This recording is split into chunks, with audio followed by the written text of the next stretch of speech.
Καλησπέρα σε όλους και χρόνια πολλά. Σάββατο του Λαζάρου απόψε. Είμαστε μία εβδομάδα μόλις πριν από την Ανάσταση του Κυρίου και θα ζήσουμε αυτή την εβδομάδα των παθών του Ιησού Χριστού, ο οποίος οδηγείται στη Σταύρωση, προκειμένου να λυτρώσει, όπως λένε οι Γραφές και η Καινή Διαθήκη, την ανθρωπότητα από τα δεινά. Είναι όμως μία εβδομάδα παθών και για δύο συνανθρώπους, μαζί βεβαίως και για τους συγγενείς τους, οι οποίοι απήχθησαν πριν από μερικές ημέρες στην περιοχή των συνόρων της Συρίας και Τουρκίας και μιλάμε βεβαίως για τον Ελληνοορθόδοξο Μητροπολίτη Χαλεπίου, τον κύριο Παύλου, και τον Σιδεορθόδοξο Μητροπολίτη του Χαλεπίου, κύριο Γρηγόριο Ιωάννα Ιμπραχήμ. Οι δύο λοιπόν επίσκοποι έπεσαν θύματα απαγωγής και αυτό το οποίο δημιουργεί πολλά ερωτηματικά είναι αν πρόκειται για ένα τυχαίο περιστατικό ή αν πρόκειται για κάτι το οποίο σίγουρα έχει και άλλες παραμέτρους. Το περίεργο βεβαίως όμως είναι ότι συμβαίνει σε μια περίοδο πριν από το Ελληνοορθόδοξο Πάσχα. Αν θα προκύψει κάτι ουσιαστικό από εδώ και πέρα, αν θα υπάρξει κάποια σύγκρουση μεταξύ των θρησκειών, αυτό απομένει να το δούμε. Και μάλιστα σήμερα, μέσα σε όλα τα υπόλοιπα, θα συζητήσουμε και για αυτό το κομμάτι. Ωστόσο, να πάμε λίγο σε κάτι πιο ανάλαφρο. Θα αναζητήσουμε μέσα από τα απόκριφα Ευαγγέλια να δούμε ποιες αλήθειες ή αναλήθειες κρύβονται εκεί πέρα σχετικά με την πορεία του Ιησού προς τον Γολγοθά, καθώς επίσης και για την ιστορικότητα του προσώπου του και των Αποστόλων. Το έργο λοιπόν το οποίο έχουν επιτελέσει. Έχουμε όμως και την άλλη πλευρά, την όμορφη πλευρά που όλοι εμείς γνωρίζουμε. Τα έθιμα του Πάσχα και συγκεκριμένα το ελληνικό Πάσχα. Έθιμα τα οποία τα ζούμε, τα βιώνουμε σε κάθε περιοχή της Ελλάδας, αλλά πολλές φορές δεν ξέρουμε γιατί τα κάνουμε. Δεν ξέρουμε από πού προέρχονται και ποια είναι η σχέση τους με το παρελθόν. Αυτά λοιπόν είναι τα θέματα της απόψινής εκπομπής. Θα τα παρουσιάσουμε και θα τα συζητήσουμε με τους καλεσμένους μας, οι οποίοι είναι εκλεκτοί και απόψε. Και να καλησπερίσω τον πατέρα Στυλιανό Καρπαθίου, ιερέας ψυχίατρος. Καλησπέρα, χρόνια πολλά. Καλησπέρα σας, χρόνια πολλά. Την κυρία Ειρήνη Κουμπούρη, η οποία είναι εκπαιδευτικός και εργάζεται για τον Δήμο Αχαρνών. Έχετε όμως ένα ιδιαίτερο έβριμα στο Δήμο Αχαρνών και συγκεκριμένα στην Ιστορική και Λεωγραφική Εταιρεία, έναν επιτάφιο του 1850. Ακριβώς. Θα μας πείτε λεπτομέρειες για αυτό, αλλά κυρίως για τα έθιμα τα οποία έχουμε και δεν ξέρουμε από πού προέρχονται. Πλούσια. Δίπλα ακριβώς είναι ο κύριος Γιώργος Σταυρινός, διευθυντής του περιοδικού ΙΧΟΡ και φυσικός. Καλώς βρεθήκαμε. Καλά είστε? Χαίρομαι που σας έχουμε κοντά μας πάλι. Και εγώ, Γιάννη, που βρίσκομαι πάλι μαζί σου. Καλοτάξιδη η εκπομπή να είναι. Να είστε καλά. Ο κύριος Κωνσταντίνος Τσοπάνης, διδάκτορ Ιστορίας και Φιλοσοφίας των Θρησκειών. Καλώς ήρθατε και εσείς. Και ο πατέρας Βασίλειος Κοκολάκης, θεολόγος και φιλόλογος. Χαίρετε. Ευχαριστούμε για την πρόσκληση. Αφού παρουσιάσαμε το θέμα, να υπενθυμίσουμε ότι μπορείτε να επικοινωνείτε με την εκπομπή αυτή είτε μέσω του Facebook είτε μέσω email για τις δικές σας προτάσεις, τα σχόλιά σας για την εκπομπή αυτή, καθώς και για διάφορα άλλα θέματα τα οποία θα θέλατε να αναλύσουμε στο μέλλον. Πάμε λοιπόν να δούμε τι ακριβώς γίνεται σε όλη την Ελλάδα με τα έθιμα του Πάσχα και πώς αυτά βρίσκουν τις ρίζες τους στο παρελθόν. Να δούμε λοιπόν μερικά από αυτά.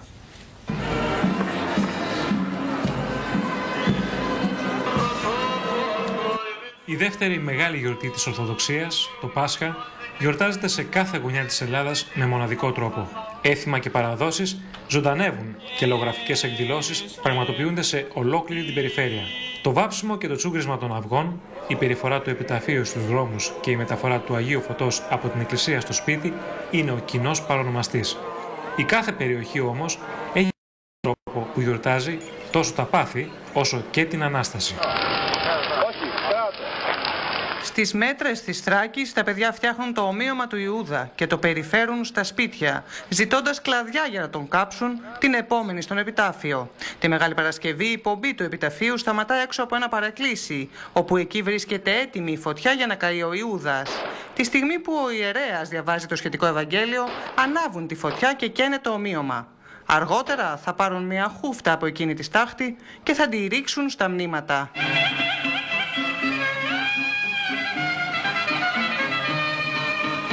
Στην Αράχοβα, ανήμερα του Πάσχα και από το απόγευμα, ξεκινάει η περιφορά της εικόνας του Αγίου Γεωργίου, την οποία συνοδεύουν περί τα 500 άτομα ντυμένα με παραδοσιακές φορεσιές. Την επομένη, πραγματοποιείται αγώνας δρόμου των γερόντων σε ανηφορικό δρόμο, οι οποίοι ξεκινούν από την εκκλησία του Αγίου Γεωργίου και φτάνουν στο λόφο. Στο Λεωνίδιο, το πιο εντυπωσιακό έθιμο της περιοχής είναι όταν το βράδυ της Ανάστασης γεμίζει ο ουρανός από φωτεινά αερόστατα, τα οποία ανυψώνονται από τους πιστούς κάθε ενορίας. Στην Καλαμάτα αναβιώνει ένα έθιμο που πηγάζει από τους απελευθερωτικούς αγώνες του 1821, ο διαγωνισμός των Μπουλουκιών. Οι διαγωνιζόμενοι με παραδοσιακές ενδυμασίες και οπλισμένοι με σαΐτες, δηλαδή με χαρτονένιους σωλήνες γεμάτους μπαρούτι, επιδίδονται σε σαΐτοπόλεμο στο γήπεδο του Μεσσηνιακού με την συμμετοχή πλήθους κόσμου.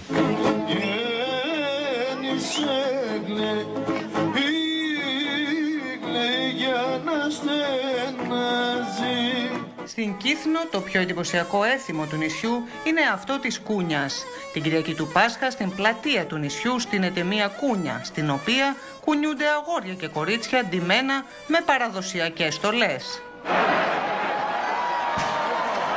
Στην Κέρκυρα, το πρωί του Μεγάλου Σαββάτου, ο κόσμος περιμένει την πρώτη Ανάσταση. Όταν τελειώνει η ακολουθία στη Μητρόπολη, χτυπούν οι καμπάνες των εκκλησιών και από τα παράθυρα των σπιτιών πέφτουν κατά χιλιάδες πύληνα δοχεία στους δρόμους με μεγάλο κρότο. Αυτό το έθιμο έχει τις ρίζες του στο χωρίον του Ευαγγελίου «Σίδε Κύριε αναστήσον με, ή να συντρίψω αυτούς ως σκεύη κεραμαίος». Στοιχείο, ο Ρουκετοπόλεμος είναι ένα παλιό βρονταδούσικο έθιμο που έχει τις ρίζες του στην τουρκική κατοχή. Η προετοιμασία των ρουκετών αρχίζει μετά το Πάσχα για να είναι έτοιμες την επόμενη χρονιά. Οι ποσότητες τα τελευταία χρόνια φτάνουν στις μερικές χιλιάδες και το θέαμα που δημιουργείται από τις ρουκέτες που εκτοξεύονται στον ουρανό του Βροντάδου το βράδυ της Ανάστασης είναι φαντασμαγορικό. Αυτά λοιπόν για τα έθιμα του Πάσχα, έτσι συνοπτικά. Και θα ήθελα τώρα να ζητήσω τη δική σας τη βοήθεια, πατέρα Στυλιανέ, γιατί από τη μία πλευρά βλέπουμε ότι είναι λαϊκά έθιμα, από την άλλη όμως βλέπουμε ότι έχουν ρίζες τόσο στην εκκλησιαστική λατρεία, αλλά ενδεχομένως και σε άλλη λατρεία, προγενέστερη της χριστιανικής. Παρακαλώ λίγο την άποψή σας να ακούσω το θέμα αυτό. Λοιπόν, καταρχάς θα μου επιτρέψετε, επειδή από αύριο μπαίνουμε στην Αγία και Μεγάλη Εβδομάδα, Κυριακή να τονίσω, ακριβώς Κυριακή των Βαΐων, το βράδυ της Κυριακής των Βαΐων τελούμε τον όρθρο της Μεγάλης Δευτέρας. Είναι ο Νυμφίος, η ακολουθία του Νυμφίου.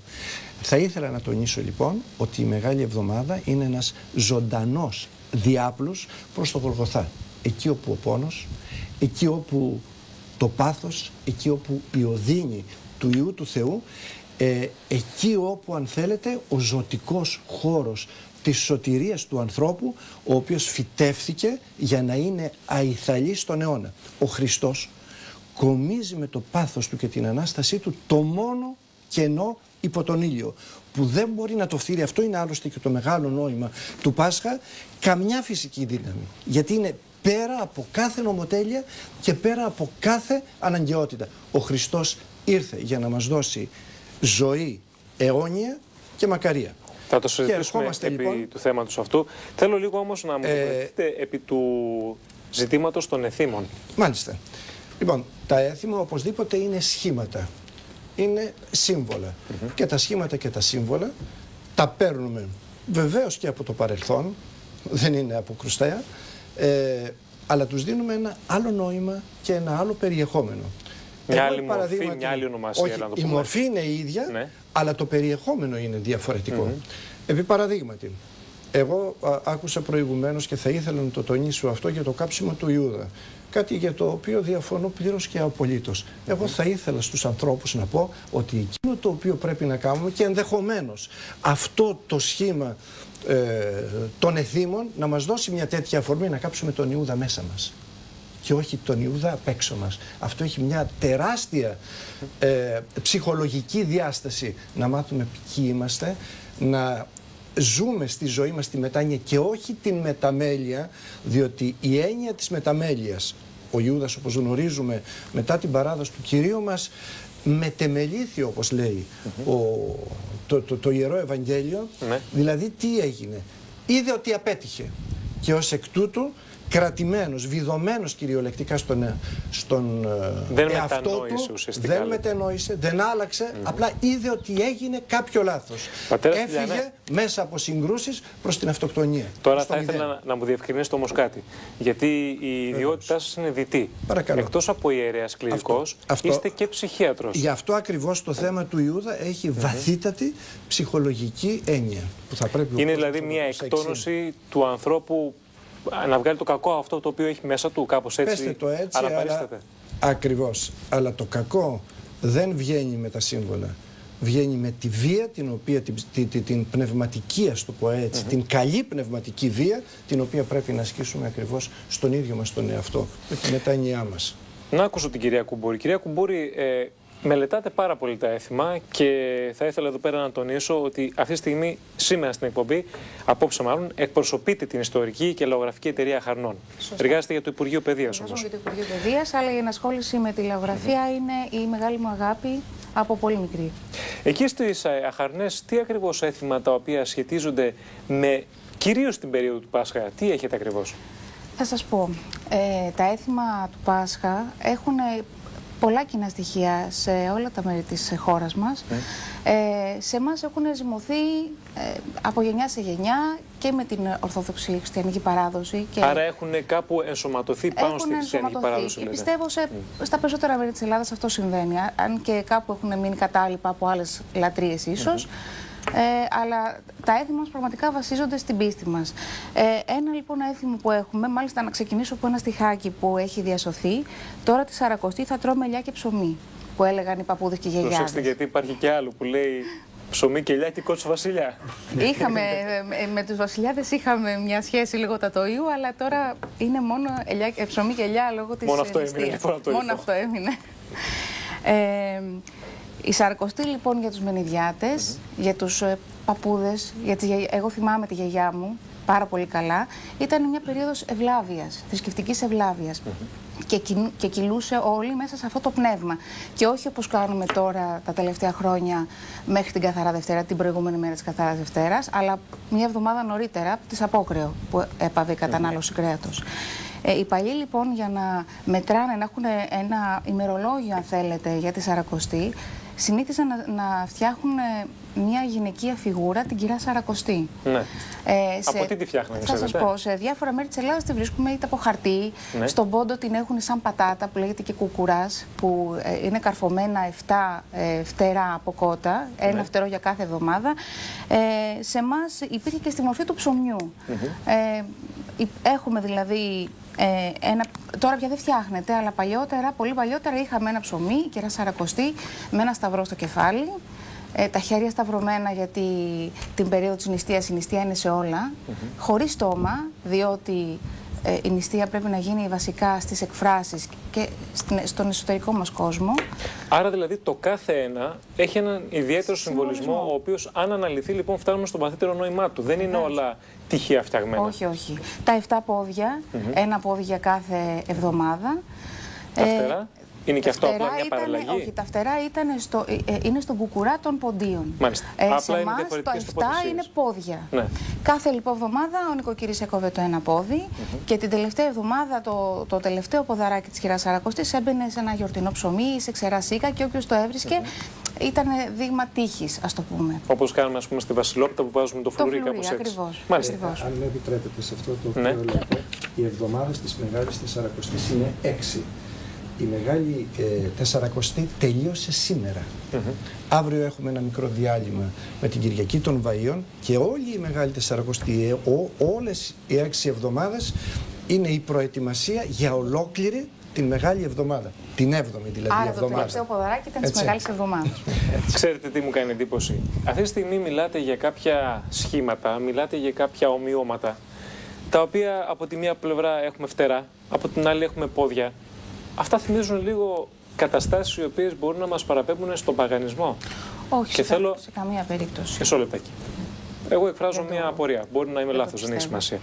Θέλω να ακούσω τον κύριο Τσακρινό στο θέμα αυτό, γιατί όπως και εσείς είπατε, πατέρα Στυλιανέ, Σίγουρα έχουν δανειστεί η χριστιανική θρησκεία και όχι μόνο στοιχεία από το παρελθόν, από προγενέστερες προχριστιανικές θρησκείες. Το περιεχόμενο δεν έχουμε. Είναι διαφορετικό το περιεχόμενο. Έχουν συμμορφωθεί στο πέρασμα. Να ακούσω λίγο τον κύριο Τσακερνό στο θέμα αυτό. Οι αρχαίοι Έλληνες ήταν πρόγονοι, αξεπέραστοι στις επιστήμες, ασύγκριτοι στη φιλοσοφία, απαράμιλοι στις τέχνες. Δεν ήταν δυνατόν να ήταν στα θρησκευτικά μπουμπούνες. Το έχω ξαναπεί, το επαναλαμβάνω για μια ακόμη φορά. Όλα ό,τι λέμε, όλα έχουν αρχαία ελληνική καταγωγή. Θα σας το εξηγήσω. Λέμε για είδαμε στην Κύθνο που ήταν στις Κούνιες. Ενδεικτικά αναφέρω μερικά. Είναι αυτές οι αρχαίοι ορισμοί, οι αιώρες, στο Δήμο Ικαριαίων, που σήμερα λέγεται Δήμος Διονύσου, που ήταν στο όνομα του Διονύσου, μέσα από μια διαδικασία που είχε να κάνει με το κρασί που είχε φτάσει στο Δήμο Ικαριαίων, και μια παράδοση που ήθελε τις κοπελιές εκεί να περνούν μέσα από τη μέθη σε μια κατάσταση έκστασης. Ότι κρεμαστήκανε, τους άλεψε και αρχίσανε και πηγαινοχόντουσαν πάνω στο σκηνή. Αυτό το πήγαινε έλα στο σκηνή ήταν οι αρχαίοι ορισμοί. Είναι ακόμη πιο πολύπλοκο, αλλά το λέω έτσι απλά. Συνδέστε τώρα, γιατί αδυνατόν να καταλάβω που θα κάνετε τη σύνδεση. Κοιτάξτε να δείτε. Το είδαμε στην Κύθνο, το είδαμε σε ορισμούς. Πάω στις στάμνες που σπάνε στην Κέρκυρα. Ναι. Υπήρχαν την περίοδο των αθεστήριων, το σπάσιμο των κανατιών στην αρχαία Ελλάδα, στο βράχο επάνω, και έβγαινε ο ίνος και έρε. Ήταν την περίοδο των αθεστηρίων. Επίσης, ο ίδιος ο Άγιος Γεώργιος είναι η Γεωργία, που είναι την Άνοιξη, και γι' αυτό αλληλοδιαπλέκεται με τις εορτές της Ανοίξεως, όπως είναι η Λαμπρή, και γιατί είναι η Γεωργία, είναι αυτό που ασχολείται ο Έλληνας κυρίως και προσπαθεί να έχει το γιος του καλά καμωμένο. Έτσι λοιπόν, είναι δύσκολο έστω και λίγο να ξεφύγουμε από τις αρχαίες ελληνικές παραδόσεις. Τώρα, ότι το νόημα που μπορεί να δώσει μια θρησκεία σε αυτό που ήδη υπάρχει και πάνω σε αυτό πατάει, να μην πω πάλι για τον επιτάφιο που είναι ο επιτάφιος του Αδόνιδος, που έχουμε τη Μεγάλη Πέμπτη εδώ, αντιστοίχως και κάτι παρόμοιο στην αρχαία Ελλάδα, στο Όλιζαν, κάτι που ήταν πάλι σαν επιτάφιος και γινόταν πάλι γύρω-γύρω από τις γειτονιές η περιφορά του επιταφείου του Αδόνιδος, με λαμπάδες πίσω. Όπως και σήμερα. Εγώ έχω και μια υποψία ότι και το Έγενε Πάσε είναι αρχαιοελληνική μελωδία, και ίσως και στίχη, και λίγοι στίχοι να αλλάζουν. Πάντως είναι ένας υπέροχος ύμνος από τα ωραιότερα εγκόμια που ακούει κανείς. Γιατί είναι αρχαιοελληνικός, γι' αυτό είναι ωραίο. Δίνει αφορμές για συζήτηση και, εν πάση περιπτώσει, εσείς οικονομείτε την συζήτηση. Θα την έχετε την ευκαιρία, αλλά θέλω να δώσω και στους υπόλοιπους προσκεκλημένους την ευκαιρία να τοποθετηθούν, και μετά βεβαίως θα έχουμε την δυνατότητα. Κύριε Τσοπάνη, φιλοσοφία, ιστορία των θρησκειών. Μάλιστα. Μελετάτε ουσιαστικά από πού προήρθανε και πώς δημιουργήθηκαν οι θρησκείες. Αυτό δεν είναι? Το θρησκευτικό φαινόμενο στην ανθρώπινη σκέψη. Μάλιστα. Η ανθρώπινη σκέψη στο πέρασμα των αιώνων αλλάζει, τροποποιείται, ενσωματώνει καινούργια στοιχεία στα ήδη υπάρχοντα, ή διαγράφει τα παλιά και πλέον πάμε από την αρχή? Γιατί αυτό έχει να κάνει με τα έθιμα. Κοιτάξτε να δείτε, στην ανθρώπινη σκέψη δεν υπάρχει παρθενογένεση. Υπάρχουν δεδομένα, σύμβολα, στοιχεία κτλ. Τα οποία επαναλαμβάνονται ανά τους αιώνες και ανά τις θρησκείες. Σαν αρχέτυπα δηλαδή. Σαν αρχέτυπα. Απλώς, όπως είπε και ο πατήρ Τηλιανός στην αρχή, αλλάζουν. Παραμένει το σύμβολο το ίδιο, αλλάζει νόημα, πιθανώς αλλάζει και συμβολισμό, συμβολίζει κάτι άλλο σε κάποιες περιπτώσεις και πάει λέγοντας. Από εκεί και πέρα έρχεται ο χριστιανισμός μια δεδομένη εποχή. Πρέπει να μιλήσει σε έναν κόσμο. Σε αυτόν τον κόσμο πώς θα μιλήσει? Θα του πει με πράγματα που δεν καταλαβαίνει. Για να το εκφράσει τι? Για να εκφράσει λοιπόν την αλήθεια του, όπως είπε ο κ. Τσακρινός, παίρνει αυτά που έχει βρει και λέει: ξέρεις τι γίνεται, θα σου πω τι πιστεύω εγώ. Θα στα πω όμως για να με καταλάβεις με αυτά που εσύ ξέρεις και με αυτά που εσύ ζεις. Χρησιμοποιεί δηλαδή την γλώσσα που καταλαβαίνει ο κόσμος της εποχής. Να σας πω ένα παράδειγμα. Αν γίνεται, ας πούμε, γίνει ένας πυρηνικός πόλεμος τώρα. Καταστραφούν τα πάντα, μείνουν 50 άνθρωποι. Αυτή η γενιά που θα μείνει θα αφήσει πίσω απογόνους. Αυτή η γενιά έχει προσλαμβάνουσες εικόνες των αεροπλάνων, ας πούμε, που βομβάρδισαν. Στα παιδιά που δεν θα έχουν προσλαμβάνουσες εικόνες, τι θα πει? Θα πει λοιπόν: οι άνθρωποι γίναν πολύ κακοί, Και ήρθανε πουλιά σιδερένια από τον αέρα και ρίχνανε τις προσλαμβάνουσες εικόνες που έχει. Κάτι παρόμοιο γίνεται και εδώ. Έρχεται ο χριστιανισμός να μιλήσει. Τους κατοίκους της Νέας Γουινέας που δεν είχαν δει ποτέ στη ζωή τους κάτι αντίστοιχο και ξαφνικά ήταν τα αεροπλάνα και κάνανε προσευχές σε έναν Θεό. Ακριβώς. Τα αεροπλάνα. Έρχεται λοιπόν ο χριστιανισμός και μιλάει στον εθνικό κόσμο και πρέπει να του μιλήσει τη γλώσσα που καταλαβαίνει. Θα χρησιμοποιήσει τα σύμβολα που γνωρίζει, γιατί αλλιώς θα είναι κάτι εντελώς ξένο. Το οποίο άλλο, αν είναι και εντελώς ξένο, δεν το ακούει κιόλας. Δηλαδή, όπως μια μουσική που ακούμε από μια περιοχή που από μακρύ δεν μας κάνει και τόσο αίσθηση. Άμα έχει όμως κάποια μελωδία γνωστή στα αυτιά μας χαϊδεύει τα αυτιά μας αρέσει. Έτσι λοιπόν μιλάει. Παίρνει για παράδειγμα τον Ορφέα. Χαρακτηριστικό παράδειγμα. Και γίνεται ο καλός ποιμήν. Το σύμβολο παραμένει το ίδιο, αλλάζει λίγο, παίρνει την εικόνα του Χριστού κτλ. Είναι όμως ο ίδιος που έρχεται από πριν. Εκφράζει μια νέα αλήθεια αυτή τη φορά. Καλύτερη, χειρότερη. Αυτό το κρίνει ο καθένας αναλόγως με την ψυχή του και αναλόγως με το τι ακούει. Τα σύμβολα όμως είναι τα ίδια και παραμένουν και αυτή είναι και η δύναμη του μύθου. Να εξελίσσεται και να περνάει μέσα στον χρόνο. Μάλιστα. Και νομίζω ότι δεν υπάρχει αντίφαση. Στα έθιμα δηλαδή βλέπετε ότι υπάρχει η συνέχεια από το παρελθόν. Δεν θα η οποία εμπλουτίζεται από το μέλλον και το παρόν. Φυσικά και εμπλουτίζεται και έχω την υποψία ότι αυτές οι πυρές τις οποίες ανάβουν και τα Χριστούγεννα, ας πούμε, και τα λοιπά. Αυτό είναι ένα καθαρά σλάβικο έθιμο, έτσι, που έρχεται από πολύ βόρεια. Δηλαδή δεν έχουν έρθει μόνο από την αρχαία Ελλάδα, έχουν μπει έθιμα και από αλλού μέσα. Κυρίως αυτό. Γι' αυτό είναι και κυρίως στις περιοχές της Βόρειας Ελλάδος, παρόλο που πιστεύω ότι ακόμη και οι φωτιές είναι αντιδάνεια, διότι πυροβασίες, ας πούμε, έχουμε και στην Ινδία. Ναι, βέβαια. Στους κύκλους των ΝΑΦ, των φιλοσόφων ΝΑΦ. Δηλαδή θέλω να πω ότι αν το δούμε καλά. Είναι χαρακτηριστικό η πυροβασία, να μην σας διακόψω. Ακριβώς. Είναι θρακιώτικα. Δεν είναι σλάβικα. Είναι ελληνοθρακιώτικα. Όχι, εννοώ ότι τις φωτιές το βράδυ των Χριστουγέννων είναι της πυροβασίας. Εντάξει. Αυτό είναι ένα σλάβικο έθιμο. Κατέληγαν όμως σε πυροβασία.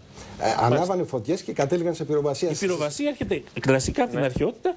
Παίρνει χριστιανικό χαρακτήρα. Γι' αυτό έχουμε και πολλούς ιεράρχες στο μακαριστό πρώην Λαγκαδά, τον οποίο γνώριζα και προσωπικώς, ο οποίος αντιδρούσε έντονα. Μερικά πράγματα δεν μπορούμε να τα ελέγξουμε. Περνάνε. Τι να γίνει. Για να δώσουμε. Όχι, με συγχωρείτε. Παρακαλώ. Δεν διορθώνω. Όχι χριστιανικό χαρακτήρα, αλλά μπαίνει μέσα στις χριστιανικές κοινωνίες. Όπως και οι γιορτές, ένα τελευταίο, υποκατέστησαν κάποιες εορτές της αρχαιότητας. Είναι φυσικό. Όταν το αλλού του λες δεν θα γιορτάζει στα ανθεστήρια, αυτή έχει μάθει μια ζωή να τα γιορτάζει. Κάτι πρέπει να μπει εκεί. Η φύση απεχθάνεται το κενό. Μάλιστα. Άρα στη θέση του θα βάλεις κάποια άλλη. Να ακούσω παρακαλώ και τον πατέρα Βασίλειο. Πατέρα Βασίλειε, έχουν τεθεί αρκετά θέματα εδώ πέρα, τα οποία καταλαβαίνω ότι μπορούν να έχουν γύρει έτσι κάποιες αντιφάσεις. Η χριστιανική θρησκεία φαίνεται λοιπόν ότι παίρνει κομμάτια, παίρνει έθιμα από το παρελθόν και προσπαθεί να τα αφομοιώσει. Αυτό γίνεται με σκοπό να προσελκύσει τον κόσμο και να το διατηρήσει, ή έχουμε κάτι υπέρτατο το οποίο αναγνωρίζει τα έθιμα αυτά ως κάτι μεταφυσικό, κάτι πνευματικό? Η Εκκλησία μας λειτουργεί θεανθρώπινα. Κεφαλή της Εκκλησίας είναι ο Χριστός, ο οποίος είναι θεάνθρωπος. Έτσι λοιπόν αγκαλιάζει πραγματικά τα έθιμα. Θα συμφωνήσω βέβαια με τον πατέρα Στυλιανό αυτό για το κάψιμο του Ιούδα, και εγώ είμαι σαφώς αντίθετος. Σημασία έχει να κάψουμε τον εσωτερικό Ιούδα, όπως λέει σε κάτι τείχους που βλέπω, η φωτιά είναι μέσα μας. Το πυρ, ναι. Ναι, έτσι, πολύ ωραία παρατήρηση. Αλλά θα προσπαθήσω να δέσω αυτά που ήδη έχουν ακουστεί με λόγια του Αγίου Νικοδήμου του Αγιορείτη από το Εορτοδρόμιο, ο οποίος ερμηνεύει μέρα-μέρα όλη τη Μεγάλη Εβδομάδα και λέει λοιπόν για την Κυριακή των Βαΐων που ξεκινάει έτσι η Μεγάλη Εβδομάδα, όπου πλέον υμνούν οι Ιουδαίοι, μικροί και μεγάλοι, ως ανά ευλογημένος ο ερχόμενος στον ονόματι Κυρίου, τον Χριστό που μπαίνει στα Ιεροσόλυμα, και ερμηνεύει και λέει επί πόλου όνου, ότι ο Χριστός είχε καθίσει επί πόλου όνου, και λέει ότι ο πόλος είναι τα έθνη, ο όνος είναι οι Εβραίοι. Δηλαδή ότι από τη μία τα είδωλα και από την άλλη την αθεία, κυριάρχησε πάνω σε αυτά ο Χριστός, και όσοι άνθρωποι ταπεινά εν μετανία είδανε την αλήθεια του Χριστού, στη συνέχεια σώθηκαν όσοι ακολούθησαν την πορεία του Χριστού. Εδώ θα ήθελα να πω κάτι, ότι λέμε για το... Μετά το διάλειμμα θα μπορείτε να πούμε για τα αρνάκια που καίνε. Θα πείτε αφού δούμε κάποιες διαφημίσεις. Πάμε αμέσως τώρα και επιστρέφουμε εδώ πέρα.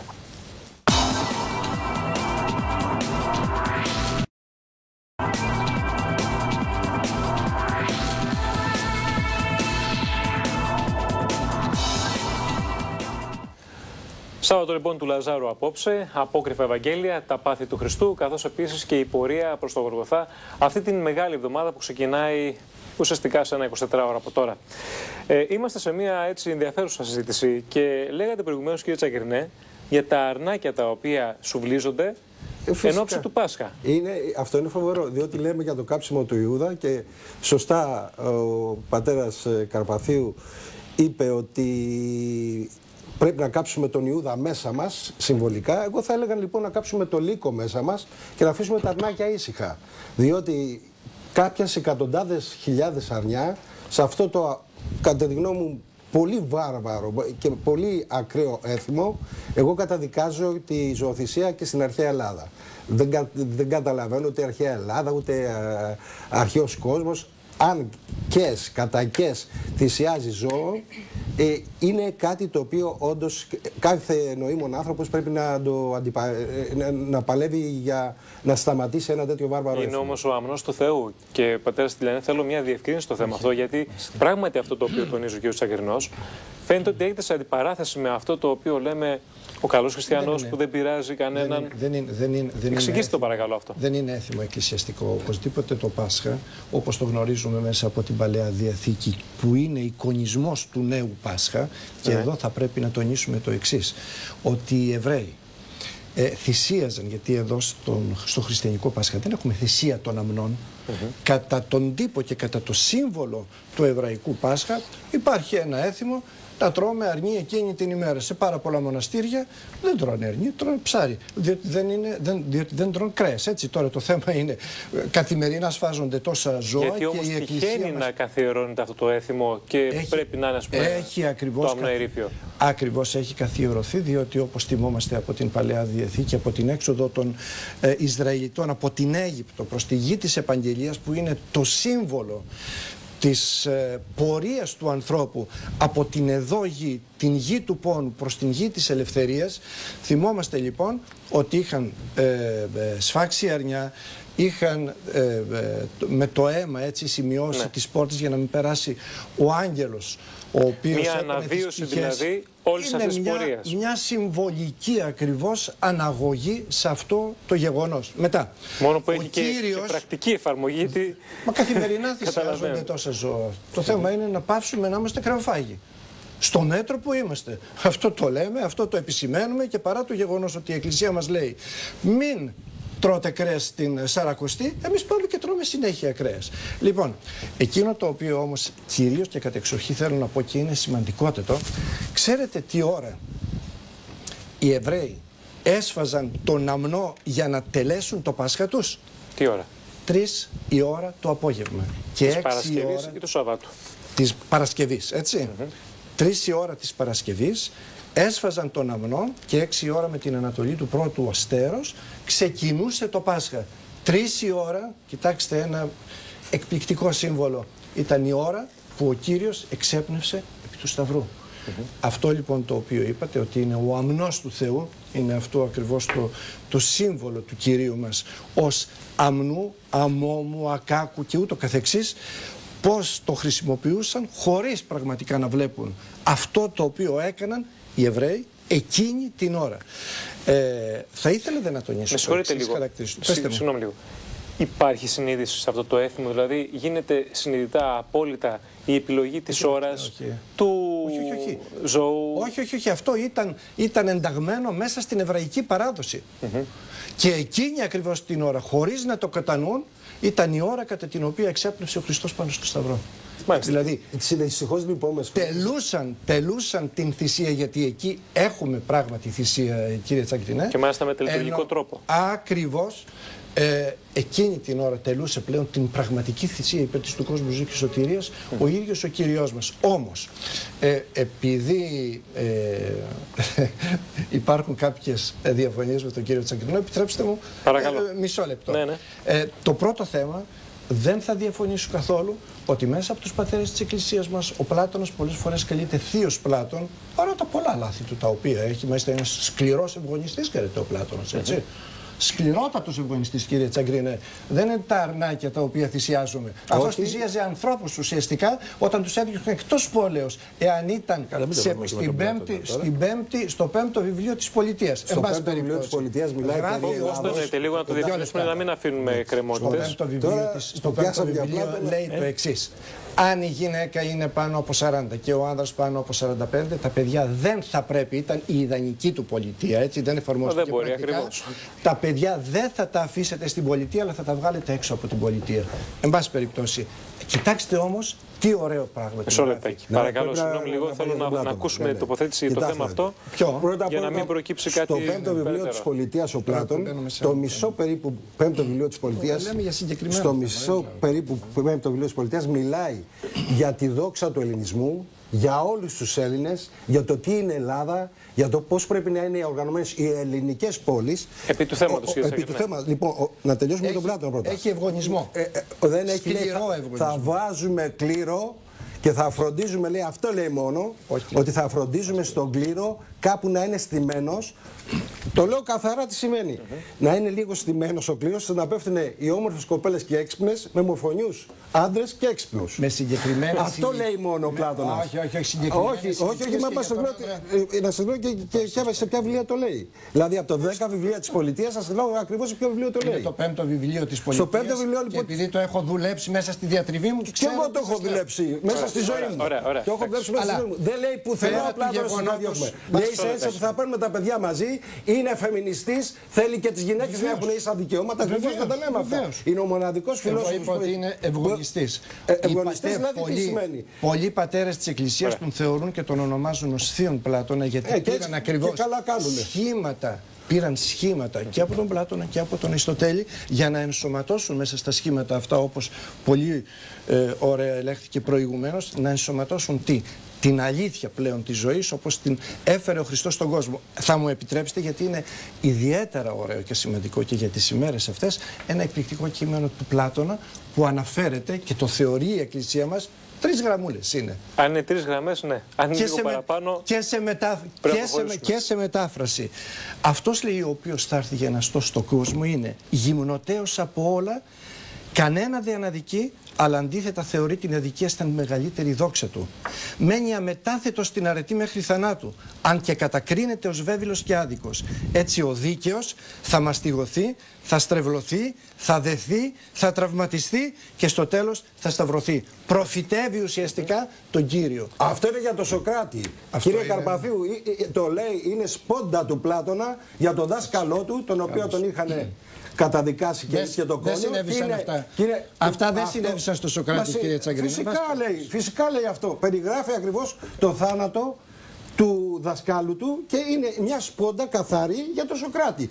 Και αλλού ξανά αφήνει να εννοηθεί αυτό στον οποίο δολοφονήσει. Ένα λεπτό. Όχι, να πάμε αυτό και ποιος θα μισό λεπτό. Τότε να πάμε, αφού πήγαμε για τον Πλάτωνα, να μου εξηγήσουν ο Ιούδας από πού και πού ευθύνεται τη στιγμή που είναι θύμα θεϊκού σχεδίου και τη στιγμή που λέει ο Χριστός, εσύ θα με προδώσεις. Και μετά πάει ο άνθρωπος με τα μελή, υποτίθεται, δηλαδή είναι όλα ηλεκτροχημικά μέσα στο σώμα του, έχουν έρθει τα πάνω κάτω και πηγαίνει και αυτοκτονεί. Δηλαδή ένα θύμα θεϊκού σχεδίου θα αρχίσουμε στους αιώνες των αιώνων να λέμε ο προδότης ο Ιούδας, όταν λέει θα εσύ με προδώσεις, και αφού εσύ με προδώσεις δεν τον πιάνουν να το δέσουν να μην γίνει προδοσία. Κρατήστε τα ερωτήματα αυτά που θέλετε. Ωραία. Γιατί θα πάμε στο κομμάτι αυτό που αφορά και στα απόκριφα Ευαγγέλια. Υπάρχει ειδική ενότητα στην εκπομπή. Ωραία. Αλλά ξέρετε τι, ακούω και τους δυο σας με προσοχή και ομολογώ ότι είναι ενδιαφέρουσα συζήτηση, γιατί από τη μία πλευρά η θρησκεία προσεγγίζει τον αρχαίο συγγραφέα Πλάτωνα, φιλόσοφο. Βεβαίως. Και από την άλλη πλευρά ο Πλάτωνας φαίνεται ότι αναφέρεται σε κάποιον τρίτο. Είναι λοιπόν θέμα ερμηνείας. Εγώ αυτό θέλω να ρωτήσω. Αναφέρεται στο Σοκράτη και αλλού. Μέσα στην πολιτεία 4 φορές. Όχι και μαζί σας παρακαλώ. Μέσα στην πολιτεία 4 φορές, όχι μόνο στο 5ο βιβλίο, τις 4 φορές αναφέρεται στο θέμα του Σοκράτους. Και αφήνει αυτό που λέμε σήμερα απλώς μπιχτές. Το συγκεκριμένο χωρίο αφορά τον δίκαιο και αυτή η προσδοκία του λυτρωτού δεν είναι μόνο ελληνική. Είναι ο Σοκράτης είναι αυτό. Είναι πανανθρώπινη. Και θέλω να σας πω για τον Κλήμη τον Αλεξανδρέα, ο οποίος μου λέει ότι δεν θα μπορούσε σαφέστερα από τους Έλληνες να προδηλωθεί ο Κύριος. Βλέπει λοιπόν κανείς ότι ο δίκαιος σαφώς δεν είναι ο Σωκράτης, διότι τα περιγραφόμενα για το πρόσωπο αυτό του δικαίου δεν συμπίπτουν. Δεν τον φυλακίσανε, δεν τον πήγαν, τον τρέχανε τον άνθρωπο, δεν τον δικάσανε. Θα μαστιγωθεί. Θα μαστιγωθεί. Θα μαστιγωθεί μέσα. Βεβαίως, θα σταυρωθεί. Δεν είναι αλήθεια. Θα δεθεί, θα τραυματιστεί και θα σταυρωθεί. Όχι, αυτό δεν είναι αλήθεια, είναι ψέμα. Δεν υπάρχει πουθενά στον Πλάτωνα αυτό. Κύριε Τσοπάνη. Δεν υπάρχει πουθενά. Κύριε Τσοπάνη. Να κάνουμε κάτι. Όχι, να το κάνουμε, να το φέρουμε το στο στήλο εγώ. Επιτρέψτε μου να συντονίσω τη συζήτηση. Δεν υπάρχει λέξη μαστιγωθεί και σταυρωθεί. Βεβαίως. Μαστιγώσετε. Μα δεν υπάρχει. Πρέπει να προχωρήσουμε τη συζήτηση παρακάτω. Θέλω να ακούσω τον κύριο Τσοπάνη. Εντάξει. Για το μια Σωκράτη τοποθέτηση και να πάμε σε ένα ρεπορτάζ που έχουμε ετοιμάσει επί των θεμάτων αυτών που θα βάλει και άλλα ζητήματα στη συζήτηση. Κύριε Τσοπάνη. Να μην ρίξω άλλο λάδι στη φωτιά και να πω ότι μου έκανε τρομερή εντύπωση το χωρίο του πατρός Στυλιανού που είναι συγκλονιστικό έτσι. Μισό λεπτό κύριε. Και κολλάμε από εκεί πέρα στην ευγονική δηλαδή. Τι κρίνουμε τον Πλάτωνα με τα δεδομένα τα σημερινά τα δικά μας. Αυτό το, δηλαδή, 1000 φορές καλύτερα αυτό το χώρο που διάβασα παρά η ευγονική. Το ένα είναι αυτό. Το δεύτερο είναι το εξής. Οι ζωοθυσίες, όπως αυτή του αμνού, που πολύ σωστά είπε ο κ. Τσακρινός και εγώ υπέρ του να καταργηθούν αυτά τα πράγματα, γιατί είναι βαρβαρισμοί σήμερα τουλάχιστον, δεν έχουν έρθει μόνο από τους Εβραίους. Έχουν έρθει και από άλλους. Και από άλλες θρησκείες μέσα, στα Μεσόγεια, μέχρι πρότινος είχαμε τα κουρμπάνια τα λεγόμενα. Πέτρου και Παύλου στα Σπάτα, που το Μοσχάρι σφαζόταν απ' έξω από την εκκλησία. Τα κατηγορώ ακόμη και αν προέρχονται από την αρχαία Ελλάδα. Αυτά δεν νομίζω ότι έχουν έρθει από τους Εβραίους. Αυτά πρέπει να έχουν έρθει από τους λοιπούς Ασιάτες, Ισλάμ και παϊδεύοντες έξω για τα κουρμπάνια. Δεν είχε και σχέση εντωμεταξύ το Μοσχάρι. Αλλά ξέρετε όμως, επειδή έχω μιλήσει με ανθρώπους, με τους παππούδες που τα κάνανε, ένιωθε εκείνη την ώρα ότι πρέπει να το κάνω γιατί αλλιώς δεν θα είμαι καθαρός να πάω να γιορτάσω στους Αγίους Αποστόλους. Και έσφαζε το Μοσχάρι απ' έξω. Αυτό είναι το λάθος. Τα έθιμα δεν έχει σχέση όμως με το πρίσμα αυτό πια. Άλλαξε το πρίσμα που τα αντιμετωπίζουμε. Κυρία Κουμπούρη, στον Δήμο Αχαρνών έχουμε κάτι αντίστοιχο το οποίο να θεωρείται μια θυσία ενός ζώου, παράδειγμα, ως έθιμο για εξαγνισμό. Όχι, υπάρχει δεν κάτι το οποίο χαρακτηριστικά υπάρχει για εκεί. εξαγνισμό αυτό στις Αχαρνές. Να μιλήσω για τη σημερινή μέρα πρώτα απ' όλα και θα σας πω και για τα υπόλοιπα. Σήμερα έχουμε τα κάλαντα του Λαζάρου. Τα κάλαντα του Λαζάρου. Η χαρμόσυνείδηση. Η χαρμόσυνείδηση, ναι. Το πρωί λοιπόν του Σαββάτου του Λαζάρου, οι κοπέλες και τα παιδιά γυρνούσαν από πόρτα σε πόρτα με ένα καλαθάκι. Έλεγαν τα εξής λόγια. Δώστε στο Λάζαρο ένα αυγό, γιατί βράδιασε και πότε θα φύγει. Λάζαρος απελυτρώθη, αναισθήθη και σηκώθη. Τα παιδιά ζητούσαν από πόρτα σε πόρτα αυγά, τα οποία βεβαίως αργότερα θα βάφονταν κιόλας. Και έχουμε επίσης και για την Κυριακή των Βαΐων κάποιο άλλο έθιμο. Ξέρουμε όλοι ότι στις εκκλησίες μοιράζονται τα λεγόμενα βάγια. Ναι.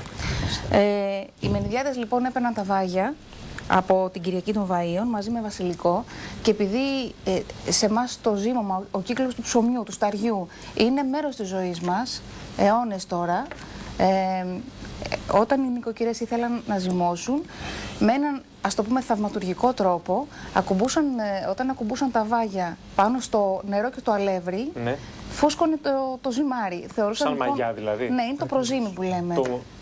Το προζύμι. Θεωρούσα λοιπόν. Το σκεπτικό αυτό. Ναι. Γιατί... Φυσικό προζύμι. Ναι, φυσικό προζύμι. Αν και μοιράζεται. Αυτό σήμερα αποδεικνύεται πρακτικά. Ναι. Δηλαδή υπάρχει επιστημονική εξήγηση για το θέμα αυτό. Είναι θέμα ζύμωσης μυκήτων στην ουσία. Έτσι, αυτό είναι. Αλλά προζύμι δίνουν στις εκκλησίες μας ακόμα και τώρα, τη Μεγάλη Εβδομάδα, τη Μεγάλη Πέμπτη, δεν κάνω λάθος, και ας με διορθώσει ο πατήρ. Όχι, αυτά είναι κατά τόπους. Ναι, κατά τόπους. Εμείς το έχουμε αυτό πάρα πολύ στην παράδοσή μας. Μισό λεπτάκι, αν μου επιτρέπετε, να σας πω και τα λόγια που έχουμε διασώσει για την Κυριακή των Βαΐων. Η μέρα Τετάρτη κίνησε ο Χριστός για να έρθει στην πόλη Βηθανία με κλάδους και βαΐα. Δεν ξέρω κατά πόσο στέκει η μέρα Τετάρτη ή κατά πόσο έχει να κάνει με τη λαϊκή μούσα, αλλά για κάθε ημέρα έχουμε και λόγια που σώζονται. Ένα κατάλληλο εδάφιο. Για να καταστήσουμε κάτι. Οι αρχαίοι Έλληνες λοιπόν, προχωρώντας και στα φιλοσοφικά επίπεδα που είναι γνωστά πλέον και έχουν καλύψει όλη την ανθρωπότητα, αυτή η ελληνική σοφία, πέρασαν και στο σταμάτημα των θυσιών και γι' αυτό υποκατέστησαν τα ζωάκια με ζύμωναν ψωμιά σε σχήμα αρνιού ή σε σχήμα ταύρου. Και εκεί πέρα γινόταν η αρτοκλασία. Και γι' αυτό είναι μια άλλη μεγάλο ερώτημα γιατί λέμε αρτοκλασία και γιατί λέμε ότι ο Χριστός σταυρώθη. Δεν κομματιάστηκε. Συνεπώς, αυτός που κομματιάστηκε ήταν ο Διόνυσος. Μήπως λοιπόν το κομμάτιασμα του Διονύσου από τους Τιτάνες, η αρτοκλασία έχει σχέση με το θαύμα του Κυρίου μας. Εντάξει, τώρα, αυτό έχει. Τώρα Διόνυσος και παραμύθια. Αλλά λοιπόν, με συγχωρείτε, αυτό το οποίο είπατε προηγουμένως. Παραμύθια δεν μπορεί να είναι. Προσβάλλουμε καταστάσεις. Είναι μέσα στον μύθο. Δεν είναι ιστορικά πρόσωπα. Πρέπει να το καταλάβουμε. Δεν είναι ιστορικά πρόσωπα. Αυτό πρέπει να γίνει κατανοητό και ακριβώς αυτό μου δίνει την ευκαιρία να πω το εξής. Ότι όπως ο κύριος Τσαγκρινός ανέφερε τον Άδωνη και αυτήν την ανακύκλωση, ας το πω έτσι, του θανάτου και της Ανάστασης του Άδωνη, αυτό δεν κάνει τίποτε άλλο παρά να αναπαριστά, ας το πω έτσι, τον μύθο της Δήμητρας και της Περσεφόνης. Έχουμε λοιπόν ένα έχουμε ένα κυκλικό ενδοκοσμικό χαρακτήρα που είναι αποθυμένος πέρα από την ιστορία, στο μύθο, αν θέλετε διαφορετικά. Ποιος τον απόθυσε? Με συγχωρείτε. Ποιος τον απόθυσε? Η ιστορία. Ιστορία αυτών που είχαν αρχίσει και ισοπαίδωναν τους λαούς. Από εκεί και πέρα. Αυτό που περάσανε στην εξουσία. Η εξουσία που πήγε παρέα με όλους αυτούς τους ηγέτες, τις ηγεσίες, όλους αυτούς που ισοπαίδωναν τους δικτάτορες. Μαζί λοιπόν εκεί συνεταιρίστηκε και η τότε εκκλησία και κατάφερε και ισοπαίδωσε. Ας είναι καλά ο Πατριάρχης Φώτιος και οι Μακεδόνες βασιλείς που κατάφεραν και ξαναφέραν την ελληνικότητα στην Ελλάδα. Να ολοκληρώσω σας παρακαλώ. Σε κάθε περίπτωση η μόνη Ανάσταση κατά μεσής του ιστορικού χρόνου είναι η Ανάσταση του Κυρίου μας, η οποία Ανάσταση έχει χαρακτήρα καθαρά ιστορικό κατά το βέλος του χρόνου. Δεν είναι ανακύκλωση συμβολική Αναστάσεως, η οποία ακριβώς εξηγείται από τους πατέρες της Εκκλησίας μας ως σπερματικός λόγος. Και ολοκληρώνω. Αυτό το οποίο είπε, θα χάσουμε το νόημα. Αυτό που είπε για το προζύμι. Θέλω να τονίσω το εξής χαρακτηριστικό. Είναι πολύ ωραίο έθιμο. Γιατί? Διότι εμείς το Πάσχα μας το τελούμε και την Θεία Λειτουργία μας με ένζυμο άρτο και όχι με άζυμο άρτο όπως οι Ρωμαιοκαθολικοί. Έτσι. Και για ποιο λόγο αυτό? Διότι ο Χριστός δεν τέλεσε εβραϊκό Πάσχα. Και η λέξη άρτος που χρησιμοποιείται μέσα στα Ευαγγέλια είναι εκ του ρήματος έρο, που σημαίνει σηκωμένο ψωμί. Φουσκωμένο ψωμί. Λοιπόν, απλά θα μου επιτρέψετε αυτή τη στιγμή, θα επανέλθω μετά, θα δώσω το λόγο και στον πατέρα Βασίλειο αμέσως μετά το ρεπορτάζ που έχουμε ετοιμάσει, γιατί θα δείτε ότι πολλά από αυτά τα οποία υπόθηκαν εδώ πέρα ίσως δεχτούν κάποια αντίρρηση ή κάποια αμφισβήτηση. Να δούμε λοιπόν τι μας λέει ο κ. Βαρβούνης.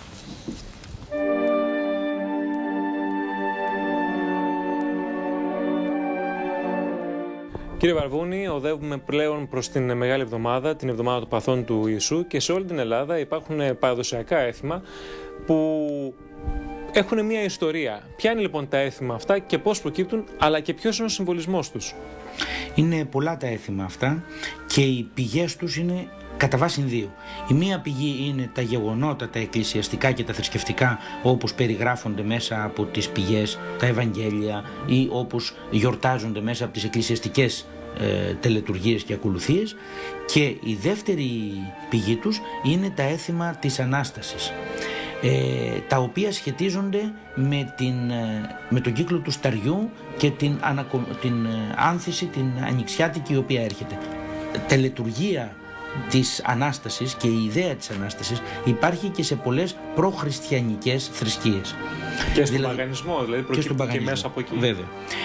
Δηλαδή έχουμε αυτό το μοτίβο του νέου Θεού, ο οποίος πεθαίνει στα νιάτα του και ανασταίνεται θαυματουργικά. Το έχουμε σε και άλλες θρησκείες προχριστιανικές, κυρίως στην Ανατολική Λεκάνη της Μεσογείου. Υπάρχουν διάφοροι τρόποι να το δούμε αυτό.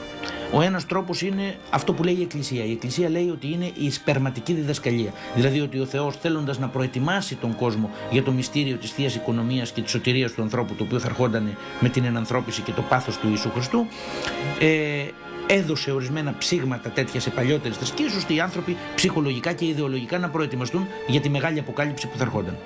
Υπάρχει όμως και μία, ας πούμε, θρησκειολογική αντιμετώπιση του πράγματος, που λέει ότι αυτή η ιδέα, η βασική, στηρίζεται ή σχετίζεται με τον κύκλο του σταριού.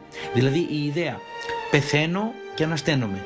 Στο στάρι πέφτω στην γη στη σπορά το φθινόπωρο, μένουμε στη γη και ανασταίνομαι την άνοιξη. Άρα πολλά από τα έθιμα του Πάσχα έχουν να κάνουν με αυτή την ανοιξιάτικη καρποφορία, με την έννοια της γονιμότητας και με την έννοια της Ανάστασης όχι μόνο του Θεανθρώπου, αλλά και της Ανάστασης της φύσης. Στην χριστιανική θρησκεία, είτε ορθόδοξη είτε την δυτική, βλέπουμε πάντως πως τα έθιμα τηρούνται στο μεγαλύτερο βαθμό και μάλιστα σε ορισμένες περιοχές όπως οι Φιλιππίνες βλέπουμε να υπάρχει και μια υπερβολή. Γιατί υπάρχει αυτή η διαφοροποίηση στα έθιμα και κάποιοι υπερβάλλουν ενώ κάποιοι είναι πιο ήπιοι στην αναβίωση αυτών των εθήμων?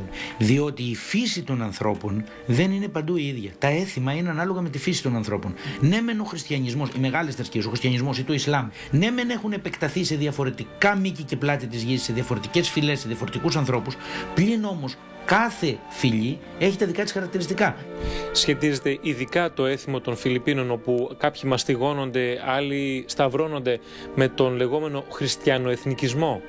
Με βάση αυτά που είπαμε πριν, ναι, υπό την έννοια ότι ο όρος εθνικισμός δεν έχει τον χρωματισμό που έχει σε εμάς, στα Βαλκάνια τα τελευταία χρόνια ή τον τελευταίο αιώνα, δηλαδή να σχετίζεται με την σύνδεση με την πατρίδα ή να σχετίζεται με τις πατριωτικές έννοιες, αλλά ότι έχει να κάνει με τα ιδιαίτερα χαρακτηριστικά, τα ψυχολογικά κάθε φυλής. Υπ' αυτήν την έννοια σχετίζεται. Μία πρώτη μεγάλη κατηγορία που σχετίζεται και με τις εκκλησιαστικές τελετές είναι οι αναπαραστάσεις.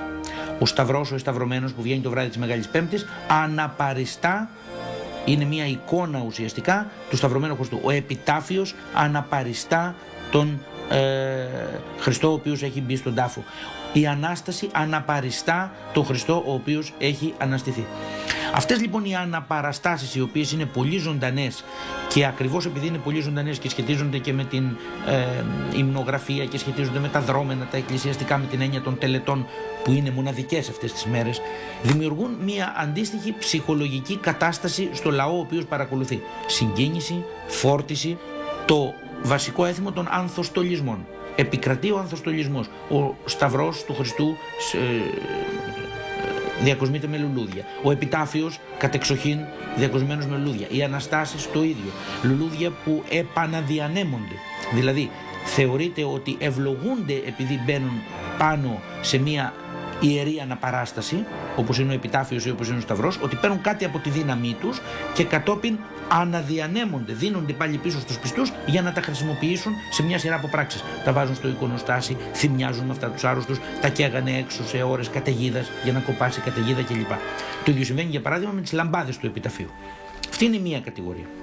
Η άλλη κατηγορία είναι η κοινωνική διάσταση των εθήμων αυτών. Παραδείγματος χάριν, σε πάρα πολλές περιοχές, ιδίως από τη Θεσσαλία και πάνω, συνήθιζαν οι άνθρωποι το βράδυ της Μεγάλης Πέμπτης και κυρίως τη Μεγάλη Παρασκευή, το Μεγάλο Σάββατο, την Κυριακή του Πάσχα και στις πασχαλινές λειτουργίες που ακολουθούσαν στην εβδομάδα τη Διακαινήσιμου, να κάνουν ένα είδος πληστηριασμού, να βγάζουν σε πληστηριασμό το δικαίωμα του να κρατήσει κανείς τον επιτάφιο, το Σταυρό, την εικόνα της Ανάστασης, το Λάβαρο και ούτω καθεξής. Όποιος έδινε τα περισσότερα έχει το δικαίωμα να κρατήσει τον επιτάφιο. Στη λιτανία που γινόταν, ο πληστηριασμός δεν εκχωρούσε δικαίωμα κυριότητας, εκχωρούσε το τελετουργικό δικαίωμα του να το κρατήσει το ιερό αυτό αντικείμενο που εκπληστηριάζονταν στην περιφορά που θα ακολουθούσε. Αντιλαμβάνεστε βεβαίως ότι όταν υπάρχει ένα οικονομικό αντίτιμο για κάτι το οποίο είναι ιερό, τα πράγματα αρχίζουν και μπλέκουν. Μιλάμε πλέον για εμπορικό έναντι θρησκείας, πίστης και προϊόντος. Έχω γράψει ένα μεγάλο βιβλίο για τους πληστηριασμούς. Έχω βρει γύρω στους 800 τέτοιες περιπτώσεις από όλο τον ελληνικό χώρο.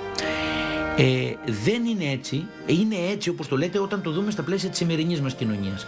Δεν είναι έτσι όταν το δούμε στα πλαίσια της κοινωνίας που το δημιούργησε το έθιμο. Το έθιμο αυτό δημιουργήθηκε μέσα στην τουρκοκρατία, όταν η κοινότητα που ισοδυναμεί με την ενορία Έχει ανάγκη διότι χρειάζεται χρήματα για να μορφώσει τα παιδιά, είναι κοινοτική εκπαίδευση, για να πρικήσει τα άπορα κορίτσια, για να περιθάλψει τους άπορους γέροντες, για να εξαγοράσει τους αιχμαλώτους.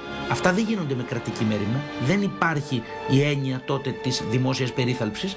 Πρέπει λοιπόν να βρεθούν χρήματα. Άρα από εκεί προκύπτει η ρίζα μάλλον του συγκεκριμένου εθήμου.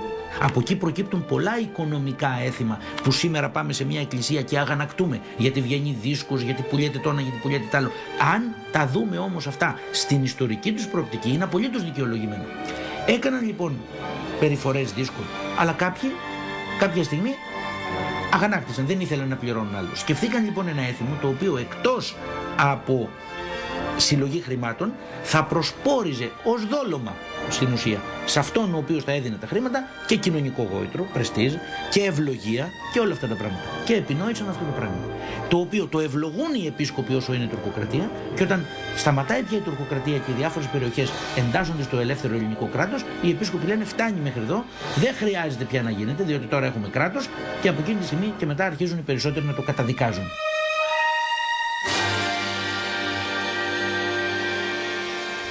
Αυτός λοιπόν ο κύκλος των παθών του Κυρίου φαίνεται, όπως τουλάχιστον λέει ο κ. Βαρβούνης βάσει των λαογραφικών εθήμων, να είναι απόλυτα ταυτόσιμος με τον κύκλο του Σταριού, αυτό δηλαδή το οποίο πέφτει στο έδαφος και αναγεννάται πλέον μετά από διάστημα αρκετών μηνών, όπως κάνει η φύση από τον σπόρο που φυτρώνει μέσα στη γη. Αυτό είναι και το λάθος του αγαπητού μου συμπατριώτη. Δεν ξέρω αν είναι λάθος. Απόλυτο λάθος. Δεν διακρίνει μεταξύ του κοσμικού κυκλικού χρόνου και του ιστορικού χρόνου. Εκεί ακριβώς είναι το κουμπί. Λοιπόν, το εξήγησα προηγουμένως. Θα επανέλθουμε στο θέμα αυτό για να συζητήσουμε και το άλλο που είπε ο κ. Βαρβούνης για το θέμα των πληστηριασμών. Δηλαδή κάποιος έδινε χρήματα περισσότερα προκειμένου να κουβαλήσει τον επιτάφιο ή την εικόνα. Και όπως βλέπετε το θίξαμε το ζήτημα αυτό, αλλά θέλω να ακούσω και τους καλεσμένους αμέσως μετά το διάλειμμα.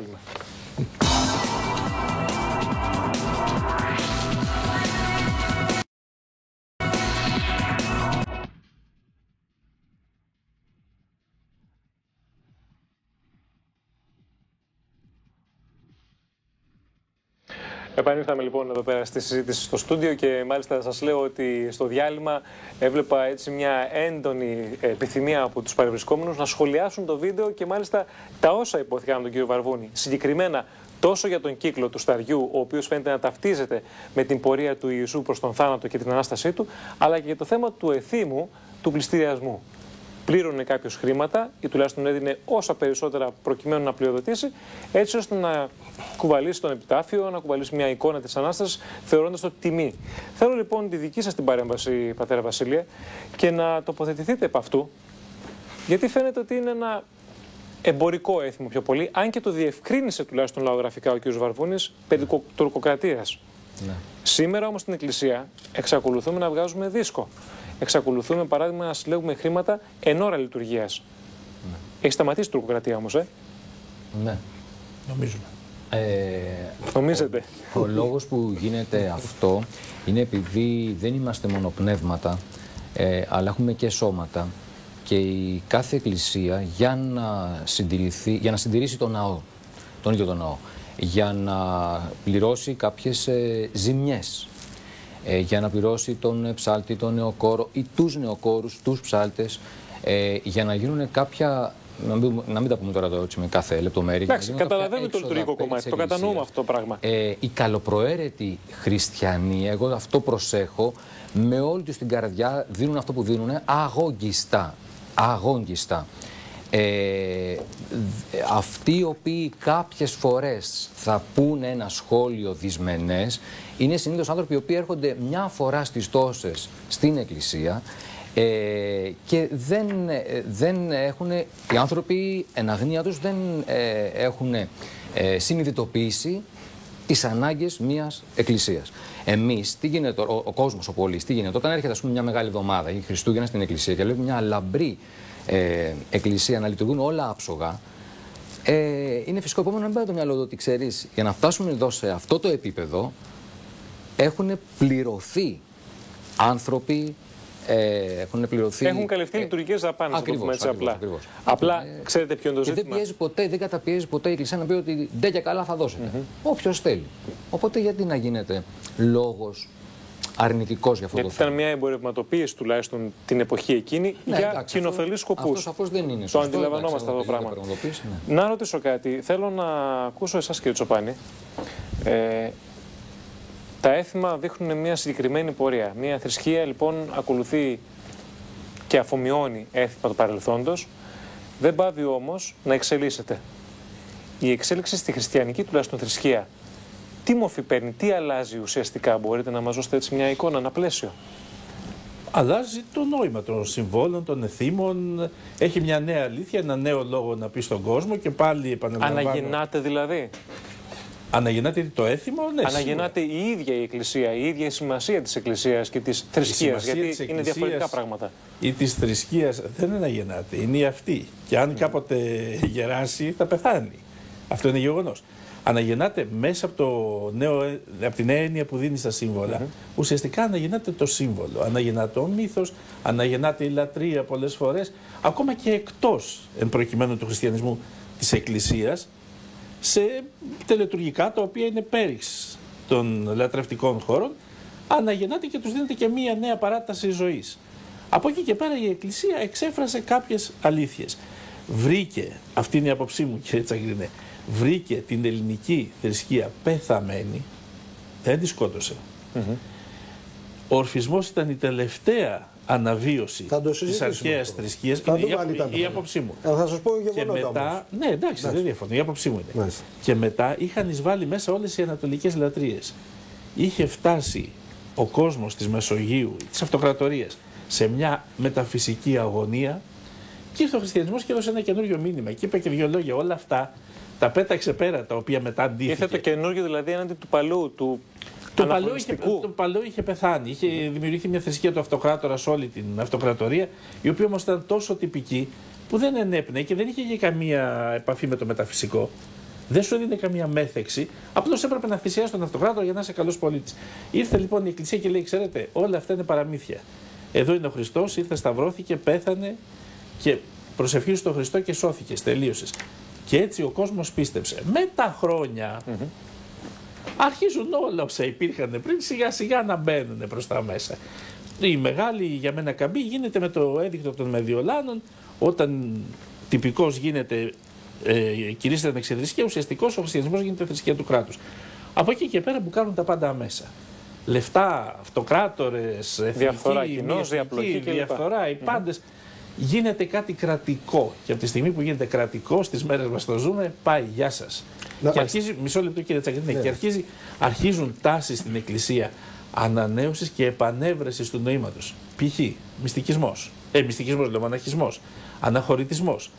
Αυτή η ιστορία συνεχίζεται, εγώ πιστεύω, για 2.000 χρόνια. Μάλιστα, είναι δηλαδή μια πορεία η οποία προς το παρόν τουλάχιστον φαίνεται ότι είναι αναλύωτη. Προς το μπορεί παρόν, να δέχεται αν είχε αλλοιωθεί θα είχε φύγει. Ακούστε ποια είναι η αλήθεια τώρα με γεγονότα. Ακούστε την αλήθεια τώρα. Ένα λεπτάκι. Λίγο σύντομα σας παρακαλώ. Γιατί θέλω να προχωρήσουμε με την αλήθεια δική μου. Γιατί και εσείς είπατε. Λοιπόν, το 412 γεννήθηκε ο Πρόκλος. Ένας από τους μεγαλύτερους και σημαντικότερους νεοπλατωνιστές και ίσως από τους πιο σοφούς ανθρώπους στην ιστορία της ανθρωπότητας. Ο άνθρωπος αυτός, όταν πλέον ανέλαβε τη διεύθυνση της Ακαδημίας Πλάτωνος, αποφάσισε να προχωρήσει μαζί με όλους τους άλλους μία συσπήρωση και μία διάχυση για μια ακόμη φορά του ελληνικού λόγου, όπου υπάρχουν Έλληνες. Από τη Μεγάλη Ελλάδα μέχρι τις παραλίες της Ιωνίας, παντού. Φροντίσανε λοιπόν αυτοί ήδη να ξεκινήσουν, διότι πεζόταν τώρα το παιχνίδι, αφού φάγανε πρώτα. Δολοφονήσανε τον Ηλιανό, το λεγόμενο Παραβάτη, που είχε περάσει με κόκκινο και το λέγανε Παραβάτη. Αφού λοιπόν το δολοφονήσανε, φροντίσανε μετά να οθήσουν στα κέντρα εξουσίας δικούς τους. Αυτό όμως δεν πέρναγε όσο υπήρχε η Ακαδημία Πλάτωνος, η οποία και αυτή πέρασε πολλά προβλήματα. Έτσι λοιπόν με τον Πρόκλο και αυτή τη δυνατή προσπάθεια έχουμε ήδη μία νέα τάση παντού όπου υπάρχει ελληνισμός για μια επανελλήνιση η οποία όχι ότι είχε σταματήσει, απλώς θα είχε αρχίσει να μπερδεύονται μέσα διάφορα κέντρα τα οποία δεν είχαν σχέση με την Ελλάδα, με το ελληνικό έθνος, ήταν ερεβαϊκού, δηλαδή του ερεύους, ερεβαϊκής προέλευσης. Του σκότους. Του σκότους, ναι, του ερεύους, ερεβαϊκής προέλευσης και μπαίνανε με κάποιο τρόπο. Λέγεται μάλιστα ότι και για τον Ιουστινιανό την καταγωγή του παίζει να είναι, αν είναι και Ισπανός, μήπως είναι κάτι κι αυτός ερεβαϊκής από την Ισπανία. Ερεβαϊκής καταγωγής από την Ισπανία. Καταλήξτε σας παρακαλώ. Καταλήγω λοιπόν ότι επειδή ακριβώς είδαν ότι δεν τα βγάζανε πέρα, κλείσανε την Ακαδημία Πλάτωνος το 529. Διότι όσο υπήρχε Ακαδημία Πλάτωνος, χώρος δεν υπήρχε. Και πήρανε μετά όλα τα πλατωνικά και νεοπλατωνικά κείμενα και κάνανε διασκευές για να τα παρουσιάσουν για πατερικά. Αυτή είναι η ίδια. Ναι, αλλά ξεχνάτε ότι οι τελευταίοι διδάσκαλοι της Ακαδημίας είχαν γίνει θεουργοί, κύριε Τσακίρη. Επειδή προηγουμένως είπατε ότι δεν υπήρχε μεταφυσική. Δεν είπατε δεν υπήρχε μεταφυσική. Είπατε η έννοια στον Πρόκλο, η έννοια της θεουργίας είναι η έννοια της απάτης. Λοιπόν, ακούστε λοιπόν τώρα να δείτε. Λοιπόν, είχαν γίνει θεουργοί και το λένε το θεουργοί, λες και είναι πρόβλημα. Δηλαδή ο Χριστός, όταν ο Χριστός ανασταίνει νεκρούς, δεν είναι θεουργός. Όταν σηκώνεται στον άγγελο περπάτα, δεν είναι θεουργός. Όταν το κάνει ένας Έλληνας σοφός, είναι θεουργός. Δηλαδή το κάνει ο Πολώνιος Τιανέας, όταν το κάνει ο Πολώνιος Τιανέας, είναι θεουργός. Όταν το κάνει ο Χριστός, δεν είναι θεουργός. Λοιπόν, αποφασίστε, θα έχετε 2 μέτρα και 2 σταθμά, ναι ή όχι. Η έννοια της θεουργίας στον Πρόκλο. Επειδή το λέτε εσείς που είσαστε εξουσία. Όχι. Είσαστε εξουσία. Ατσιμιτσικότσι με την εξουσία. Ατσιμιτσικότσι με την εξουσία είσαστε και λέτε ό,τι θέλετε. Αφήστε μας λοιπόν και να είναι καλά ο κύριος. Και από παλιά ο κύριος Καρδαβέλας και τώρα ο Γιάννης που συνεχίζει και ακούγεται που και που κάποια φωνή. Η αλήθεια είναι ότι χτυπήθηκε η Ελλάδα αφάνταστα από τους Εβραίους, αλλά ευτυχώς το ελληνικό πνεύμα και ο ελληνισμός με τον Πατριάρχη Φώτη, εδώ οφείλουμε να το παραδεχτούμε, κατάφερε με τη Μυριόβιβλο και ξανάφερε στο θέμα μέσα της ελληνικότητας τους αρχαίους Έλληνες συγγραφείς και με τους Μακεδόνες βασιλείς αποκτήσαμε την ελληνικότητα. Μόλις αποκτά το Βυζάντιο ελληνικότητα αρχίζουν οι σταυροφορίες. Λοιπόν, μας πέφτουνε από πάνω οι βάρβαροι. Θα πείτε όλες τις τοποθετήσεις που θέλετε να κάνετε. Αφού όμως πάμε πρώτα στο ρεπορτάζ να ακούσουμε τον πατέρα Γεώργιο Μεταλλινό, έναν άνθρωπο ιδιαίτερα εκτιμήσιμο και σεβαστό.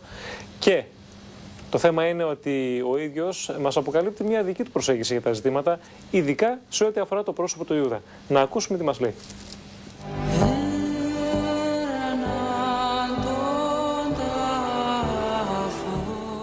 Πατέρα Γεώργη, πλησιάζουμε πλέον στην εβδομάδα των παθών του Κυρίου και το ερώτημα το οποίο θέτει κανείς είναι ότι έχουν βρεθεί πάρα πολλά απόκριφα Ευαγγέλια τα οποία έχουν δημιουργήσει την Καινή Διαθήκη και μέσα από αυτήν μπορούμε να λαμβάνουμε πληροφορίες για την πορεία του Ιησού προς τον Γολγοθά, αλλά και όχι μόνο.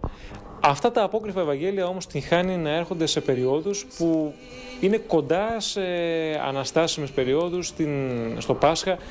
Εκτιμάται καταρχήν ότι υπάρχει κάποιος δόλος πίσω από αυτό ή είναι ένα τυχαίο περιστατικό? Αυτές τις μέρες παρουσιάζονται κείμενα διηγήσεις τα οποία προέρχονται από τα λεγόμενα απόκριφα Ευαγγέλια. Μπορεί να είναι αμάθεια από ένα σημείο και πέρα, μπορεί να είναι και δόλος. Τίποτε δεν αποκλείεται. Πρέπει όμως να ξεκαθαρίσουμε ότι η ιστορία και όχι μόνο η θεολογία όπως νοείται ο στοχασμός, αλλά η ιστορική θεολογία δεν στηρίζεται σε απόκριφα, στηρίζεται στα κανονικά όπως λέγονται Ευαγγέλια, το κατά Ματθαίον, το κατά Μάρκον, το κατά Λουκάν, το κατά Ιωάννη, και σε όποιες άλλες μαρτυρίες μας δίδει ολόκληρη η Καινή Διαθήκη. Έχουν γίνει τόσες πολλές έρευνες και έχει χυθεί όχι μόνο μελάνη αλλά και αίμα, θα έλεγα, στους αγώνες μεταξύ αιρετικών και ορθοδόξων ή κανονικών συγγραφέων του εκκλησιαστικού σώματος, οπότε σήμερα έχουμε την βεβαιότητα για την αξιοπιστία των κανονικών Ευαγγελίων. Ένα εξ αυτών φαίνεται να είναι το Ευαγγέλιο του Ιούδα, το οποίο βεβαίως ήρθε στο φως πριν από μερικά χρόνια, τότε δημοσιοποιήθηκε. Και αλλάζει όλη την νοοτροπία και όλη την εικόνα του Ιούδα ως τον μαθητή ο οποίος πρόδωσε τον Ιησού, αλλά πρακτικά ένας άνθρωπος ο οποίος έπαιξε καταλυτικό ρόλο ώστε να αναδειχθεί η μεγαλειότητα του Κυρίου. Κοιτάξτε, εδώ φαίνεται ο δόλος. Η προσπάθεια να έχουμε ένα συν και ένα πλην για να μετριάζονται τα πράγματα έπαιξε το ρόλο του Ιούδας, αλλά συγχρόνως αναδεικνύει τον Χριστόν και το Ευαγγέλιο του και μόνο αυτό δείχνει την σκοπιμότητα με βάση την οποία έχει γραφεί αυτό το κείμενο, όπως και πολλά άλλα. Τα απόκριφα δεν είναι άγνωστα πρώτα απ' όλα. Είναι γνωστότατα τα κείμενα. Έχουν μάλιστα εκδοθεί επιστημονικά, κριτικά, οπότε δεν μπορεί να πει κανείς ότι αποκρύπτεται κάτι και δεν ήρθε στην δημοσιότητα. Τα κανονικά Ευαγγέλια Ο γράφονται, όπως σας είπα, από τον Μαρθαίο, τον Μάρκο, τον Λουκά, τον Ιωάννη, που ήσαν μαθητές του Χριστού ή σχετιζόμενοι με τους Αποστόλους, όπως ο Μάρκος επί παραδείγματι, ή ο Λουκάς. Τα κείμενα αυτά δεν μας δίδουν μια ιστορία, δηλαδή εν είδη χρονογραφίας, να παρακολουθούμε την πορεία των πραγμάτων μέρα προς μέρα, μήνα προς μήνα. Όχι. Μας καταγράφουν συγκεκριμένους λόγους και συγκεκριμένες ενέργειες, θαύματα επί παραδείγματι του Χριστού, διότι ο σκοπός των κανονικών Ευαγγελίων είναι να χρησιμοποιηθούν ως κατηχητικά εγχειρίδια. Τα απόκριφα Ευαγγέλια προέρχονται στην καλή περίπτωση από ευσεβείς χριστιανούς, οι οποίοι δεν αρκούνται στα στοιχεία εκείνα τα οποία προσφέρουν τα κανονικά Ευαγγέλια, αλλά θέλουν να έχουμε κάτι περισσότερο. Γι' αυτό καταντούν ιστορικά ρομάντσα. Επί παραδείγματι, έχουμε το λεγόμενο πρωτευαγγέλιο του Ιακώβου. Σκεφτείτε, πρωτευαγγέλιο. Αυτές οι εκφράσεις δείχνουν και το πλαστό του πράγματος, διότι θέλουν να διακριθούν και να περιληφθούν μεταξύ των κανονικών κειμένων. Θα σας πω ένα παράδειγμα. Ο Χριστός έφτιαχνε πουλάκια, μικρό παιδί, από πυλό, έρχεται ο Ιωσήφ, που προστάτευε γέρος τον Χριστό και την Παναγία, και του λέγει, παιδί μου, εμείς έχουμε δουλειά, ήταν ξυλουργός, και εσύ ασχολείσαι με αυτά. Οπότε έκανε μια κίνηση ο Ιωσήφ, έτσι λέει το κείμενο, να καταστρέψει τα πουλάκια. Και ο Χριστός χτυπάει τα χέρια του και ό του θαύματος τα πουλιά επέταξαν. Για σκεφτείτε στην Εκκλησία να διαβάζαμε τέτοια κείμενα. Θα μας γελούσαν και οι πέτρες. Είναι λοιπόν ρομάντσα ιστορικά, τα οποία έρχονται κατά τη γνώμη των συντακτών τους να καλύψουν κενά. Υπάρχουν όμως και τα σκοπίμως γραφέντα αιρετικά που θέλουν να ανατρέψουν θέσεις των κανονικών Ευαγγελίων. Αναφέρατε το Ευαγγέλιο του Ιούδα. Φαίνεται όμως ότι μέσα από τα απόκριφα αυτά Ευαγγέλια κάποιοι υποστηρίζουν ότι αποκρύπτονται πληροφορίες οι οποίες έχουν ουσιαστική σημασία για την Εκκλησία αλλά και για το ποιμνιό της. Δηλαδή ότι επιλέγονται τα συγκεκριμένα Ευαγγέλια, τα κανονικά, γιατί έτσι εξυπηρετούνται οι λόγοι και τα κίνητα της Εκκλησίας. Εδώ βαρύνει και ο όρος απόκρυφο. Θεωρούνται, όπως λέμε, το κρυφό σχολείο. Και νομίζουν όλοι ότι είναι κάπου χωμένο στο έδαφος, ενώ ήταν μέσα στον εκκλησιαστικό χώρο, όλοι το ήξεραν. Η προσπάθεια της Εκκλησίας να μοιήσει τα παιδιά στην ιστορία τους, στον πολιτισμό τους, στην πίστη τους. Λοιπόν, το ίδιο είναι και το απόκρυφο. Σε αυτό όμως έρχεται να προσθεθεί αναφορά η οποία θέλει την Μαρία να είναι σύζυγος ή σύντροφος του Ιησού, να έχει αποκτήσει παιδιά. Εννοείται τη Μαρία τη Μαγδαλήνη. Βεβαίως. Αυτός είναι ένας μεταγενές, αρχίζει από ένα απόκρυφο Ευαγγέλιο και έχουμε μεταγενέστερο μύθο που καλλιεργήθηκε στον χώρο των Φράγκων, ότι έκαμε δήθεν ο Χριστός μια θυγατέρα με τη Μαρία, από την οποία προέρχεται το γένος των βασιλέων της Δύσεως.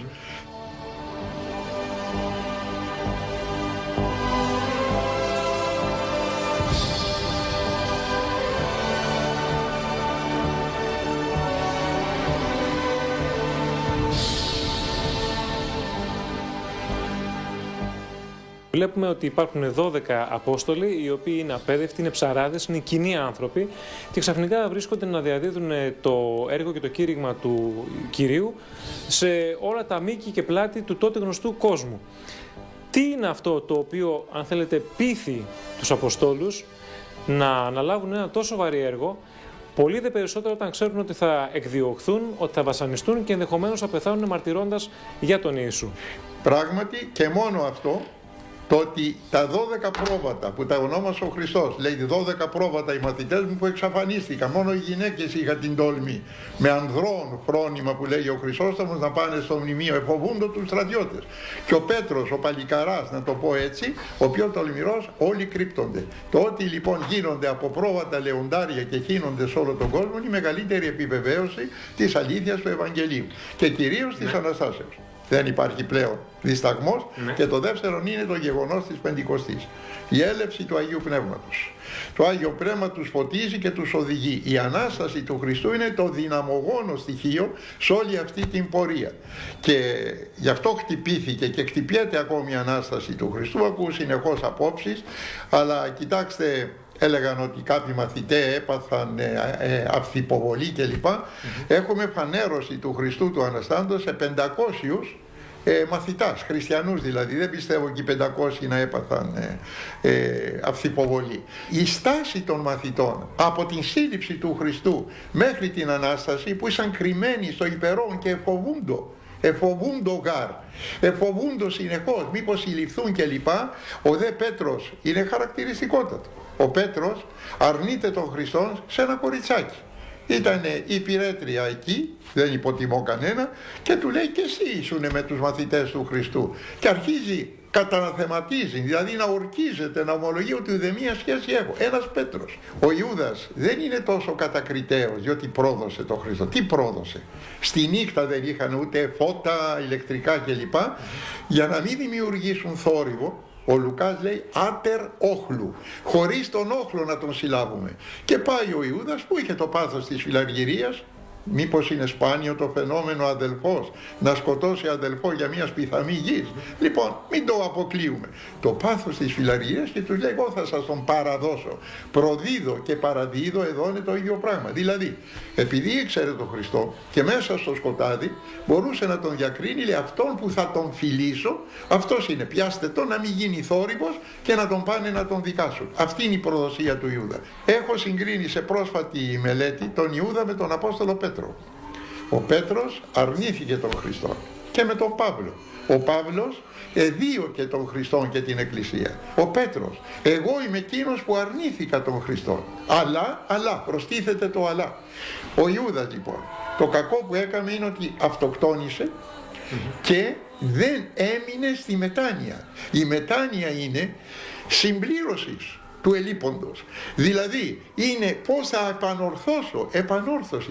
Τι θα ήταν, ξέρετε, ο Ιούδας θα ήταν ο μεγαλύτερος Απόστολος, ανώτερος από τον Πέτρο και τον Παύλο, εάν κήρυτε στον κόσμο και έλεγε εγώ τον πρόδωσα.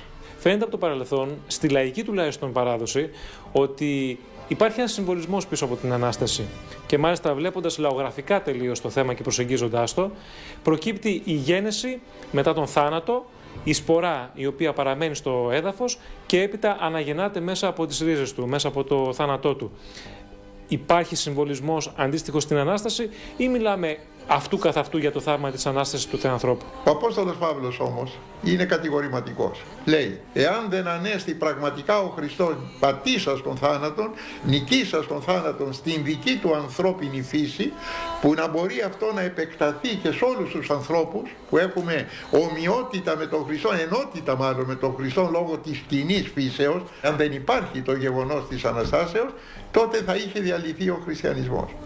Βεβαίως, εδώ γίνεται και ένας συσχετισμός με προγενέστερες θρησκείες που μπορεί να επικρατούσαν στην αρχαία εποχή, όπως παράδειγμα ο παγανισμός, όπου φαίνεται ότι υπάρχει μεταλλαγή, εναλλαγή και μεταλλαγή, δανεισμός στοιχείων. Η σπορά και η Ανάσταση. Σπείρεται και φθύρεται και σύπεται το σιτάρι και ανασθένεται η πολλή μύθη της αρχαίας ελληνικής μυθολογίας. Ή είναι ιστορική αλήθεια ή δεν είναι.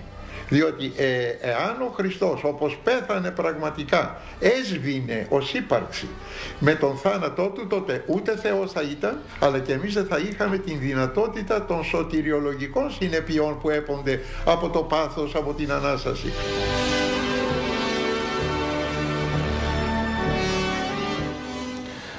Ο πατέρας Μεταλλινός λοιπόν εκφράζει μια διαφορετική προσωπική του άποψη, όπως τουλάχιστον είπε για τον Ιούδα, και μάλιστα χαρακτηριστικά λέει ότι αν ο Ιούδας έμενε εν ζωή να μετανοήσει, τότε ίσως θα ήταν, λέει, ο σπουδαιότερος όλων των Αποστόλων.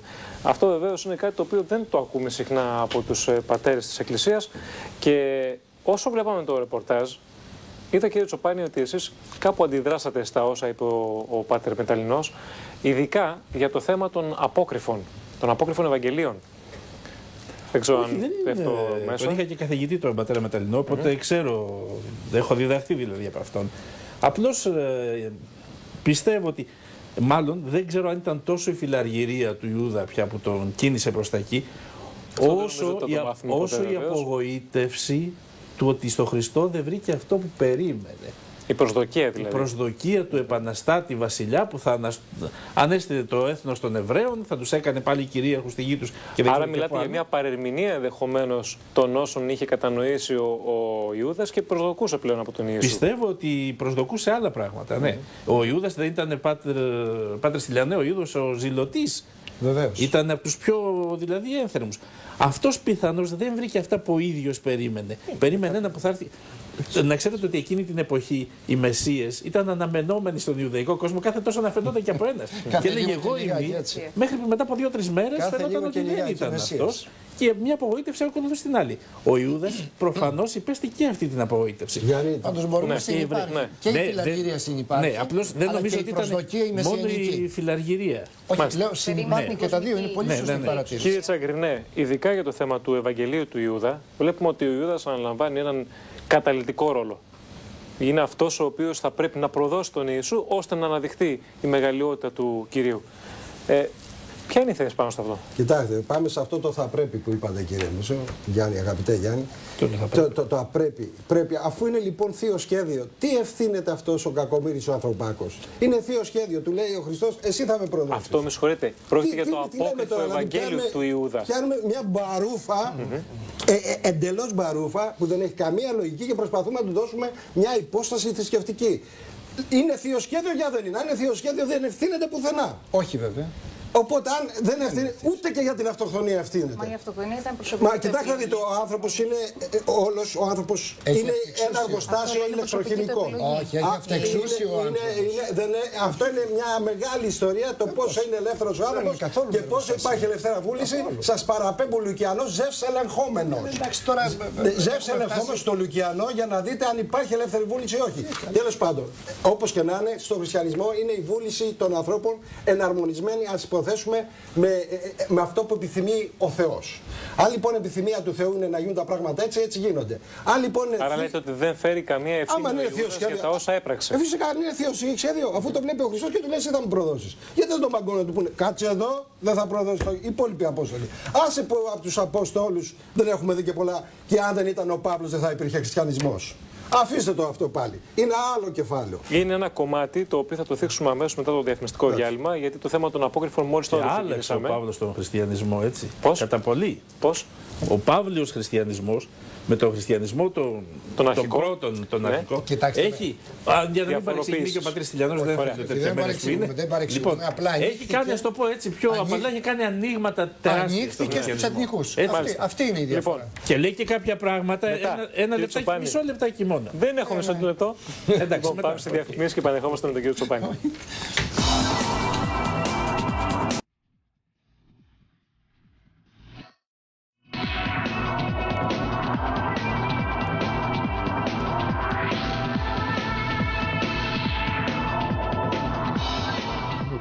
Απόκριφα λοιπόν Ευαγγέλια, κάθε τόσο κάνουν την εμφάνισή τους ορισμένα από αυτά τα οποία είτε ανακαλύφθηκαν στην νεκρά θάλασσα με τους λεγόμενους παπύρους της νεκράς θάλασσας, είτε στην περιοχή στην έρημο του Νακ Χαμάτι.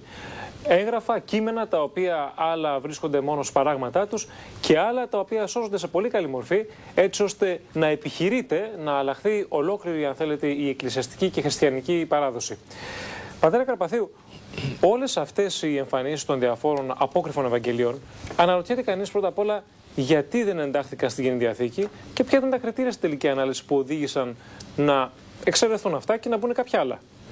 Διότι τα κείμενα, τα ιερά των κανονικών Ευαγγελίων είναι αυτά τα οποία παραδόθηκαν από γενιά σε γενιά, από χέρι σε χέρι, από τους Αποστόλους στους Αποστολικούς Πατέρες και ούτω καθεξής. Μήπως μόνο αυτά διασώθηκαν? Όχι. Αυτά είναι παρέμβλητα κείμενα τα οποία έρχονται, τα οποία τα γνωρίζουμε ακόμη από τον δεύτερο μετά Χριστόν.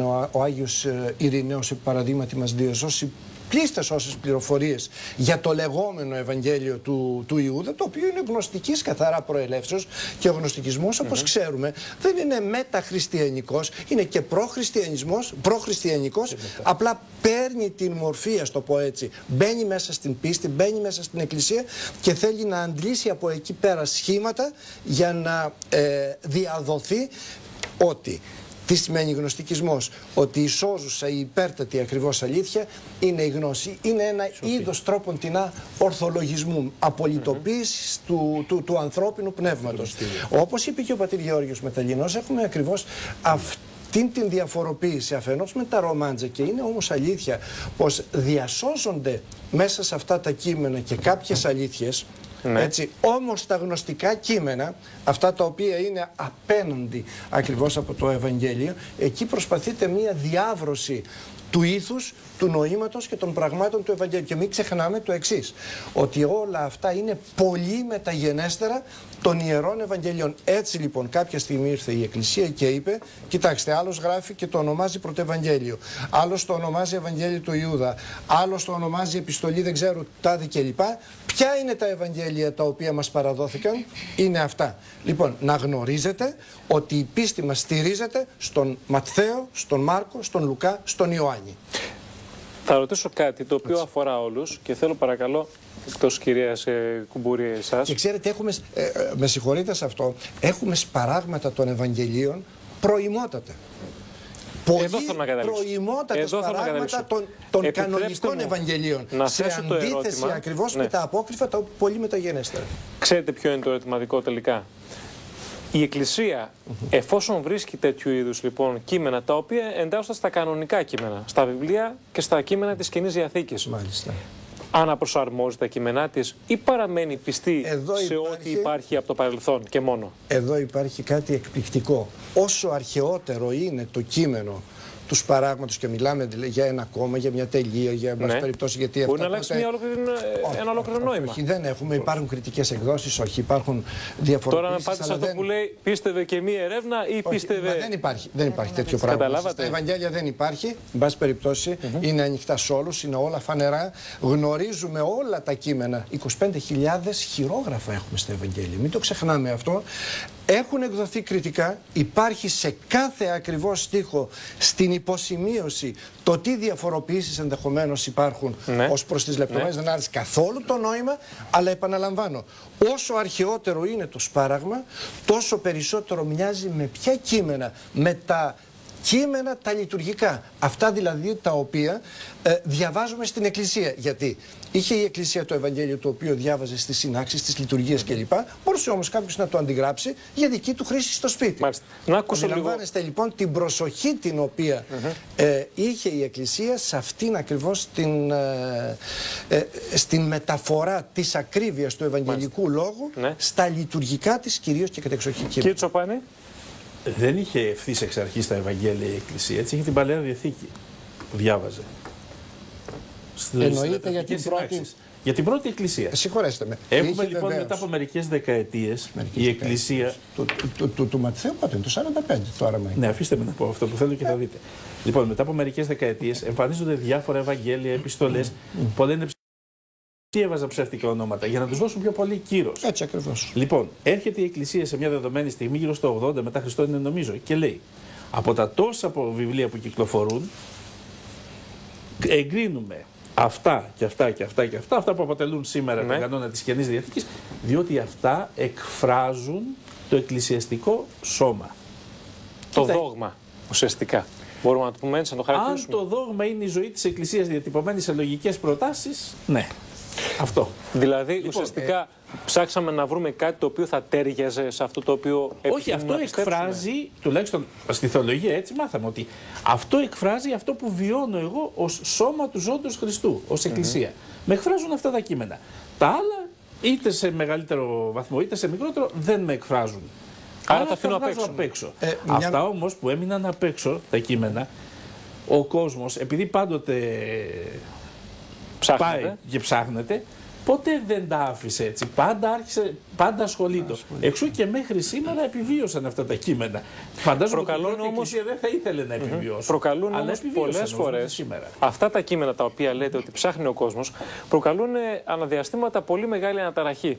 Και αναρωτιέται κανείς τελικά, γίνεται με συντονισμένο τρόπο, γίνεται τυχαία, Γίνεται γιατί κάποιος θέλει να αποκομίσει εμπορικά ωφέλη από αυτό το πράγμα, όπως παράδειγμα έχει γίνει με πολλές περιπτώσεις, με το Ευαγγέλιο του Ιούδα, με το Ευαγγέλιο της Μαγδαληνής, με τον τάφο του Ιησού, τον οποίο είδαμε πάλι το 2006 να εμφανίζεται και κάποιοι να καρπώνονται την εμφάνισή του. Μα εκεί είναι η μεγάλη απάτη, διότι ο λεγόμενος τάφος, τα σχετικά με τον λεγόμενο τάφο είχαν δημοσιευθεί σε εβραϊκό αρχαιολογικό περιοδικό το 1980 και το θυμήθηκε ο Κάμερον, νομίζω κάπως έτσι λεγόταν, έτσι, ως αιεντολόγος Κάμερον το 2006.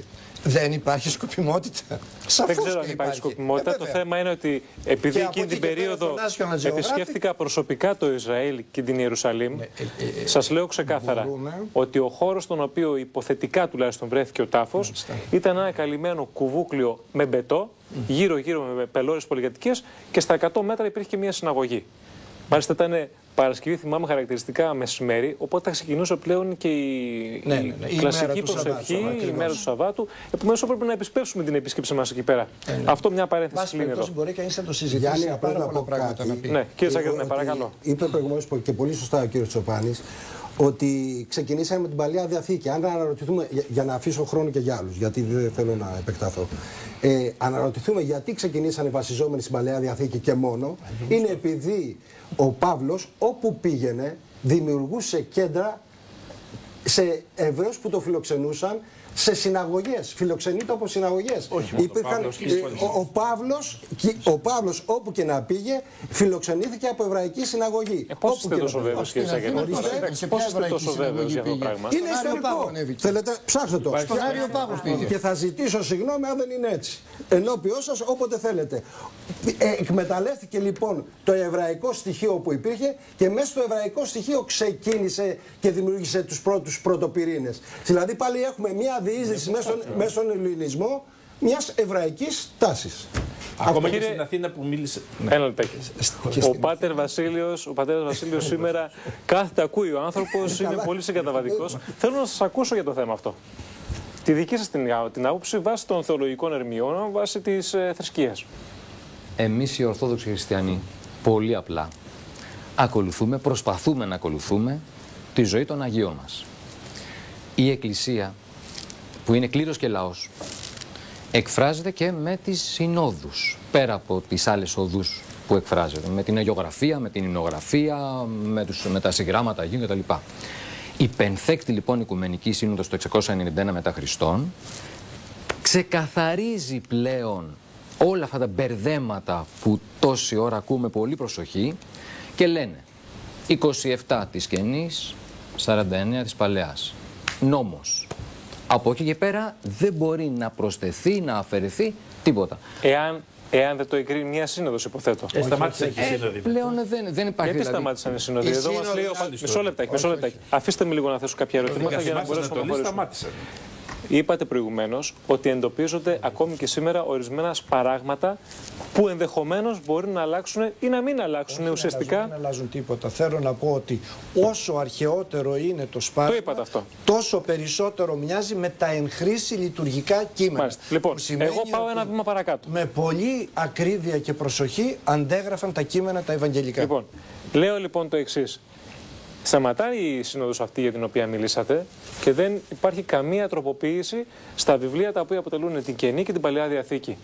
Γιατί μια θρησκεία σταματάει εκεί πέρα εφόσον εξελίσσεται, εφόσον μπορεί να προκύψουν νέα στοιχεία και αυτά να είναι προς όφελός της? Γιατί ήδη τα γεγονότα έχουν γίνει. Και γι' αυτό και η κάθε επόμενη σύνοδος λέει επόμενη της Αγίας Πατράση. Ακούγεται σαν να κλείνουμε όμως τα αυτιά και τα μάτια σε κάτι. Πώς? Επόμενη τίνη της Αγίας Πατράς. Έτσι ακριβώς. Ναι. Όχι, δεν είναι ότι κλείνουμε τα... αν και κάποιες φορές το να κλείσεις τα αυτιά σου και τα μάτια σου είναι θεραπευτικό. Δεν είναι πάντα κακό το να κλείνεις τα αυτιά σου και τα μάτια σου σε κάποια... Ξαρτάται από την περίπτωση, βέβαια, στις συνθήκες. Ακριβώς. Ακούγεται ωραίο σαν έκφραση να είσαι ανοιχτόμυαλος, αλλά δεν είναι πάντα έτσι, γιατί και η Εύα μίλησε με τον Όφη και την πάτησε τελικά. Θέλω να πω. Αν δεν είχε, θέλετε να πείτε, μιλήσει ή ακούσει, δεν θα ήμασταν θεωρητικά εδώ πέρα. Και έλεγε, κοίταξε να δεις, δεν ακούω τίποτα, ο Θεός ό,τι μου είπε. Έτσι.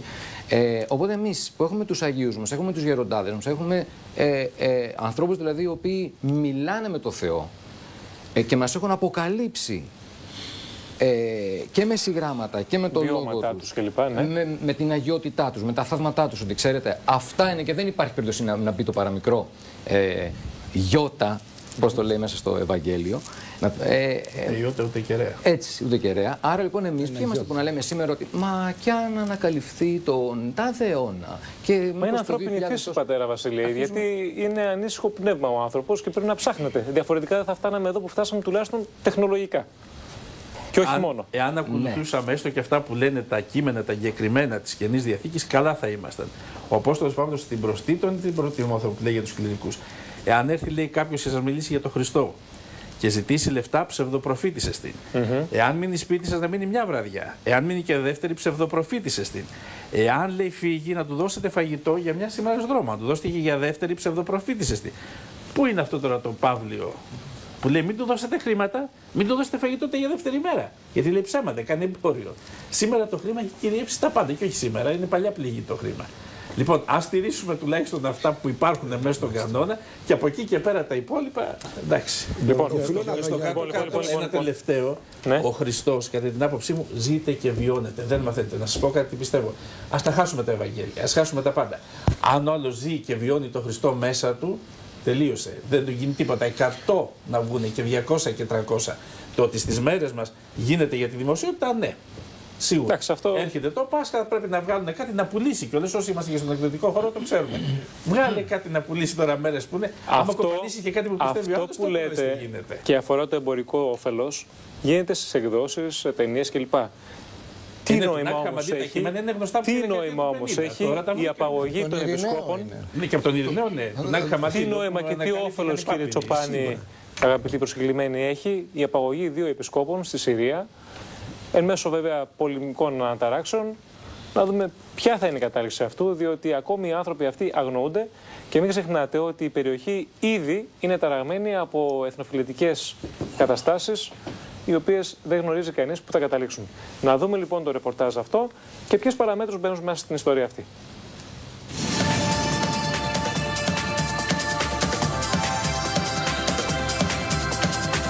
Διεθνή ανησυχία έχει προκαλέσει η απαγωγή του Μητροπολίτη Χαλεπίου Παύλου και του Συροορθόδοξου Μητροπολίτη Ιωάννη στις 22 Απριλίου, καθώς μυστήριο παραμένει εάν πίσω από αυτή κρύβονται αντάρτες ή αποτελεί παιχνίδι εξουσίας του Προέδρου Μπασάρ Αλ-Άσαντ. Το σίγουρο πάντως είναι ότι η απαγωγή αυτή ήρθε να επιβεβαιώσει τη φρίκη που ζουν αυτόν τον καιρό οι Ελληνοορθόδοξοι στην πολεμική ζώνη της Συρίας. Χαρακτηριστικό είναι μάλιστα το βίντεο που κατέγραψε τηλεοπτικός φακός στη Συρία με σκηνές απίστευτης αγριότητας, καθώς καταγράφεται η σωρός του ενός από τους 2 συνοδούς του Μητροπολίτη, που σκοτώθηκε κατά τη διάρκεια της απαγωγής έξω από το Χαλέπι.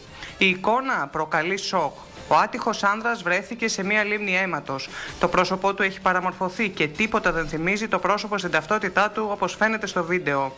Πρόκειται για σκληρές εικόνες που αντικατοπτρίζουν το μίσος και τη βαρβαρότητα. Ένα ακόμη έγκλημα στο όνομα του Θεού. Ο Μητροπολίτης Λουκάς, ο οποίος υπηρετεί στο Πατριαρχείο Αντιόχειας, έχει περιγράψει πρόσφατα την τραγική αυτή κατάσταση με τα εξής λόγια. Μέχρι σήμερα 138.000 Ελληνοορθόδοξοι χριστιανοί έχουν εκδιωχθεί από τις εστίες τους, ενώ παράλληλα καταστρέφονται συστηματικά χριστιανικές εκκλησίες, ορθόδοξες και καθολικές, όπως επίσης και μοναστήρια. Πρόκειται για γενοκτονία βάσει του θρησκεύματος. Όμως δεν τους ενδιαφέρουν οι ανθρώπινες ζωές.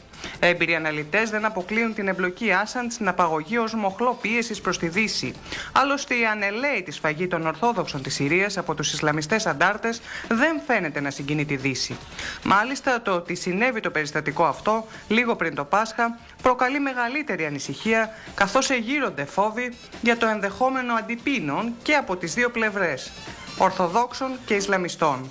Η τρομοκρατία, είτε η επίσημη, η άνωθεν επιβαλλομένη, η νόμιμος τρομοκρατία, είτε η ανεπίσημη που είναι αυτή που ζούμε στη Μέση Ανατολή από δεκαετίες, η τρομοκρατία δεν διστάζει να προχωρήσει σε τέτοιες ενέργειες. Το γεγονός αυτό είναι λυπηρό και μάλιστα εμπλέκονται ή εμπλέκει το γεγονός καθεαυτό πρόσωπα που από ό,τι γνωρίζω και από ό,τι διαβάζω ούτε μία σχέση είχαν με τα γεγονότα. Εντείνεται η κίνηση, δεν ξέρει κανείς γιατί πώς θα τους χρησιμοποιήσουν και γιατί. Σημασία λοιπόν έχει ότι εμπλέκεται η τρομοκρατία με την πολιτική. Και η πολιτική είναι εκείνη που πολλές φορές ενοχοποιείται για την εμπλοκή και του θρησκευτικού χώρου. Διότι τώρα θα έχουμε γεγονότα, εξελίξεις και από την άλλη πλευρά, από την θρησκευτική πλευρά. Βλέπετε, ο ένας είναι Ορθόδοξος, ο άλλος είναι ανήκει στον κύκλο των μονοφυσιδών. Βέβαια ονομάζονται αυτοί Ορθόδοξοι, δεν έχει σημασία αυτή τη στιγμή. Σημασία είναι ότι θα έχουμε εξελίξεις. Αυτό θα προκαλέσει περαιτέρω, δεν ξέρω αν θα είναι αντίπεινα, δεν ξέρω τι θα είναι, αλλά δεν θα μείνει η κατάσταση έτσι. Με τη φανατική, ή που φανατίζονται λόγω των πραγμάτων, υπάρχουν σε όλους τους χώρους. Άρα φοβάστε δηλαδή μια είδους αντίδραση η οποία μπορεί να έχει τη μορφή ακόμη και βίας? Θα ενταθεί η αλληλοσφαγή.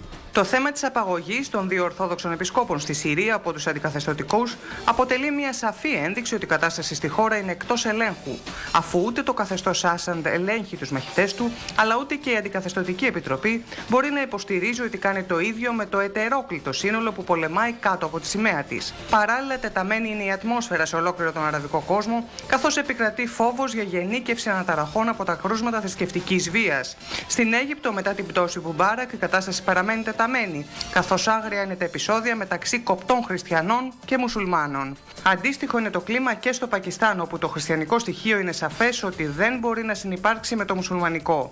Διεθνείς αναλυτές προειδοποιούν ότι υπάρχει κίνδυνος να ξεσπάσει θρησκευτικός πόλεμος και η απαγωγή αυτή μόνο θετικά μηνύματα δεν στέλνει. Το γεγονός μάλιστα ότι τοποθετείται χρονικά λίγο πριν το Πάσχα υποψιάζει πολλούς, καθώς πρόκειται για τη δεύτερη μεγάλη γιορτή της χριστιανοσύνης, που κρύβει πολλούς συμβολισμούς, είτε θετικούς είτε για ορισμένους αρνητικούς.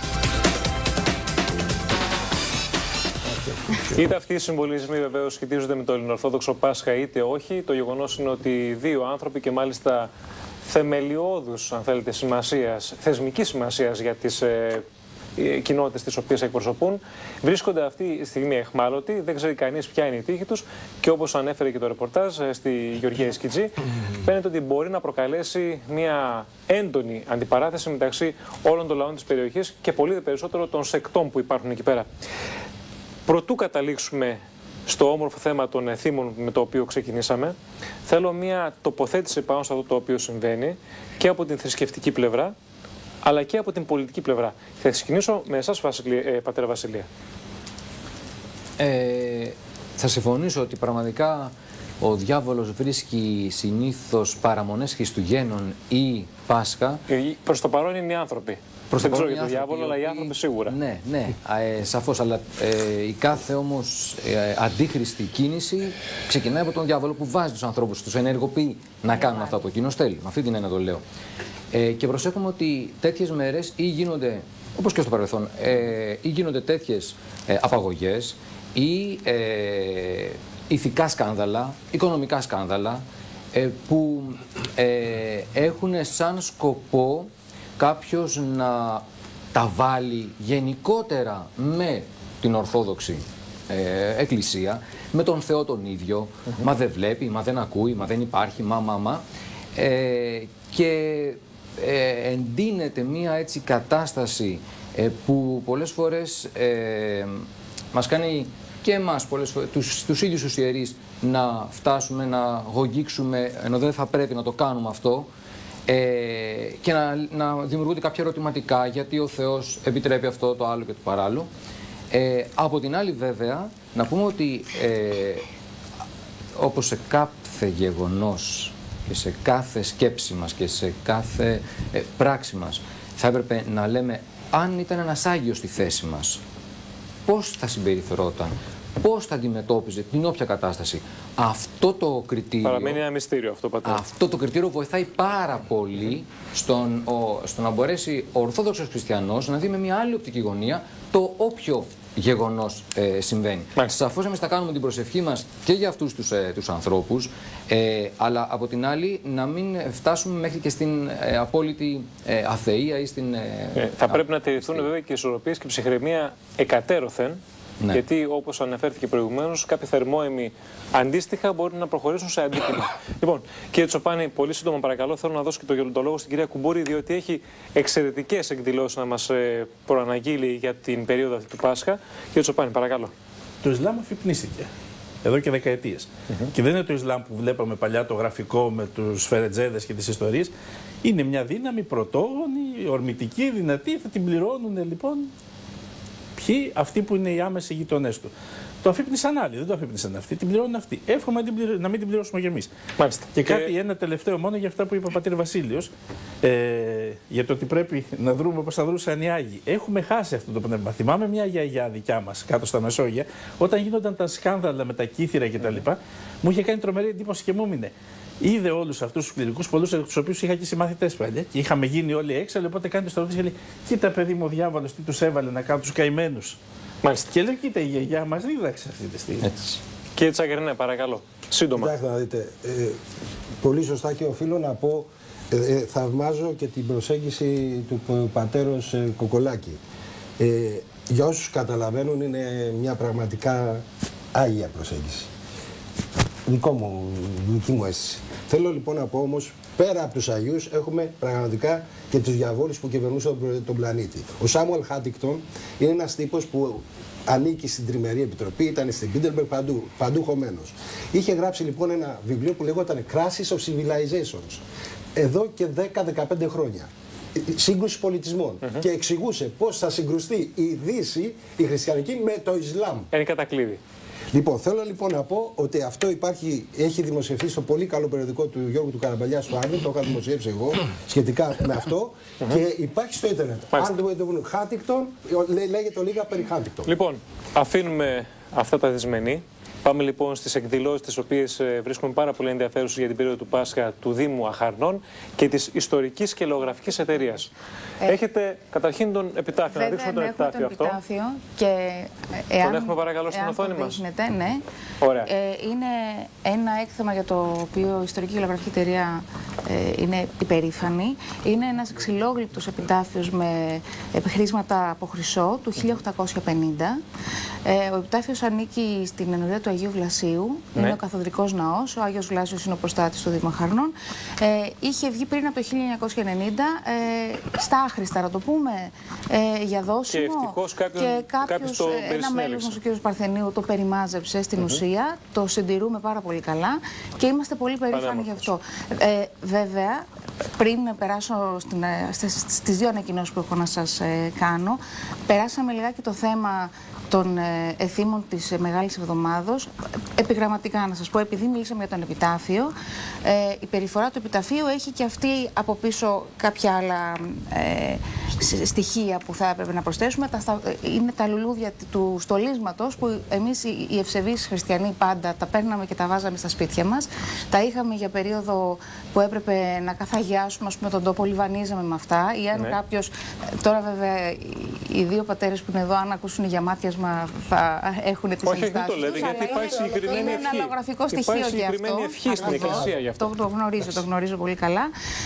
Τα ψωμιά, τα γιορτινά μας, το Χριστόψωμο, έδωσα την κυρία Σαρακοστή, την κοσόνα που πήγαινε ο νονός στο βαφτιστήρι μαζί με τα καινούργια παπούτσια και όχι τη λαμπάδα όπως έχουμε συνηθίσει, ένα λευκό κερί. Λευκό κερί, γιατί λευκή είναι η ψυχή μας που αναγεννάται. Αυτό λοιπόν συμβολίζεται μέσα από την λευκή λαμπάδα. Η λευκή λαμπάδα, η λευκή ψυχή, ο λευκός μανδύας. Και λευκός ο άγγελος. Και λευκός ο άγγελος. Το κόκκινο αυγό, το αίμα του Χριστού, που εμείς βάφουμε τα αυγά τη Μεγάλη Πέμπτη και μάλιστα το πρώτο αυγό που βάφεται πηγαίνει πίσω από τα εικονίσματα και αλλάζει το επόμενο. Είναι και η χρυμπάρη, αν δεν κάνω λάθος, μετά από το καιρό. αυγό αυτό, εάν κάποιος το σπάσει, το ανοίξει, έχει πάρει, πρώτα απ' όλα δεν μυρίζει σε καμία περίπτωση και έχει πάρει ένα εντελώς διαφορετικό χρώμα από αυτό που θα περίμενε κάποιος να δει. Πιο πολύ ευωδιάζει παρά έχει άσχημη μυρωδιά. Όμορφα. Πάμε σας παρακαλώ λίγο στις εκδηλώσεις αυτές τις οποίες πρέπει να αναγγείλετε. Τι ενδιαφέρουσα έθιμα έχουμε. Βεβαίως. 9, 10 και 11 Μαΐου και κάθε χρόνο την δεύτερη εβδομάδα μετά το Πάσχα γιορτάζουμε τη Ζωοδόχο Πηγή με πολλές και πλούσιες εκδηλώσεις, με χορευτικά από όλους τους συλλόγους της περιοχής μας, ξενάγηση στην Ιστορική και Λογογραφική Εταιρεία, γιατί εκεί έχουμε 2.500 εκθέματα αυτή τη στιγμή που στεγάζονται, από τα 20 και πλέον χιλιάδες εκθέματα που αλλάζουν κατά τα χρονικά διαστήματα. Και 7 έως 10 Ιουνίου έχουμε το τρίτο φεστιβάλ αγροτικών προϊόντων και πολιτισμού, όπου θα αναβιώσουμε τα έθιμά μας, την πομπή του γάμου, του μενιδιάτικου γάμου, με τα όργανα, με την ύφη, τα πρικιά. Όλα αυτά λοιπόν όλα στο αυτά. Δήμο Αχαρνών. Στο Δήμο Αχαρνών. Σας περιμένουμε με μεγάλη μας χαρά. Πολύ όμορφα να τα βιώσουμε κι εμείς. Πατέρα Στυλιανέ, ως τελευταίος της παρέας αυτής, θέλω να στείλετε ένα μήνυμα το οποίο θεωρείτε ότι είναι κατάλληλο για τις ημέρες και όχι μόνο. Σύντομα παρακαλώ. Πολύ σύντομα. Χριστός Ανέστη. Η αγιθαλής ελπίδα, η βέβαιη, η στέρεη βεβαιότητα την οποία έχουμε, και να πω σε όλο τον κόσμο. Μη φοβάστε. Θάνατος δεν υπάρχει. Γιατί Χριστός Ανέστη. Το μόνο κενό υπό τον ήλιο.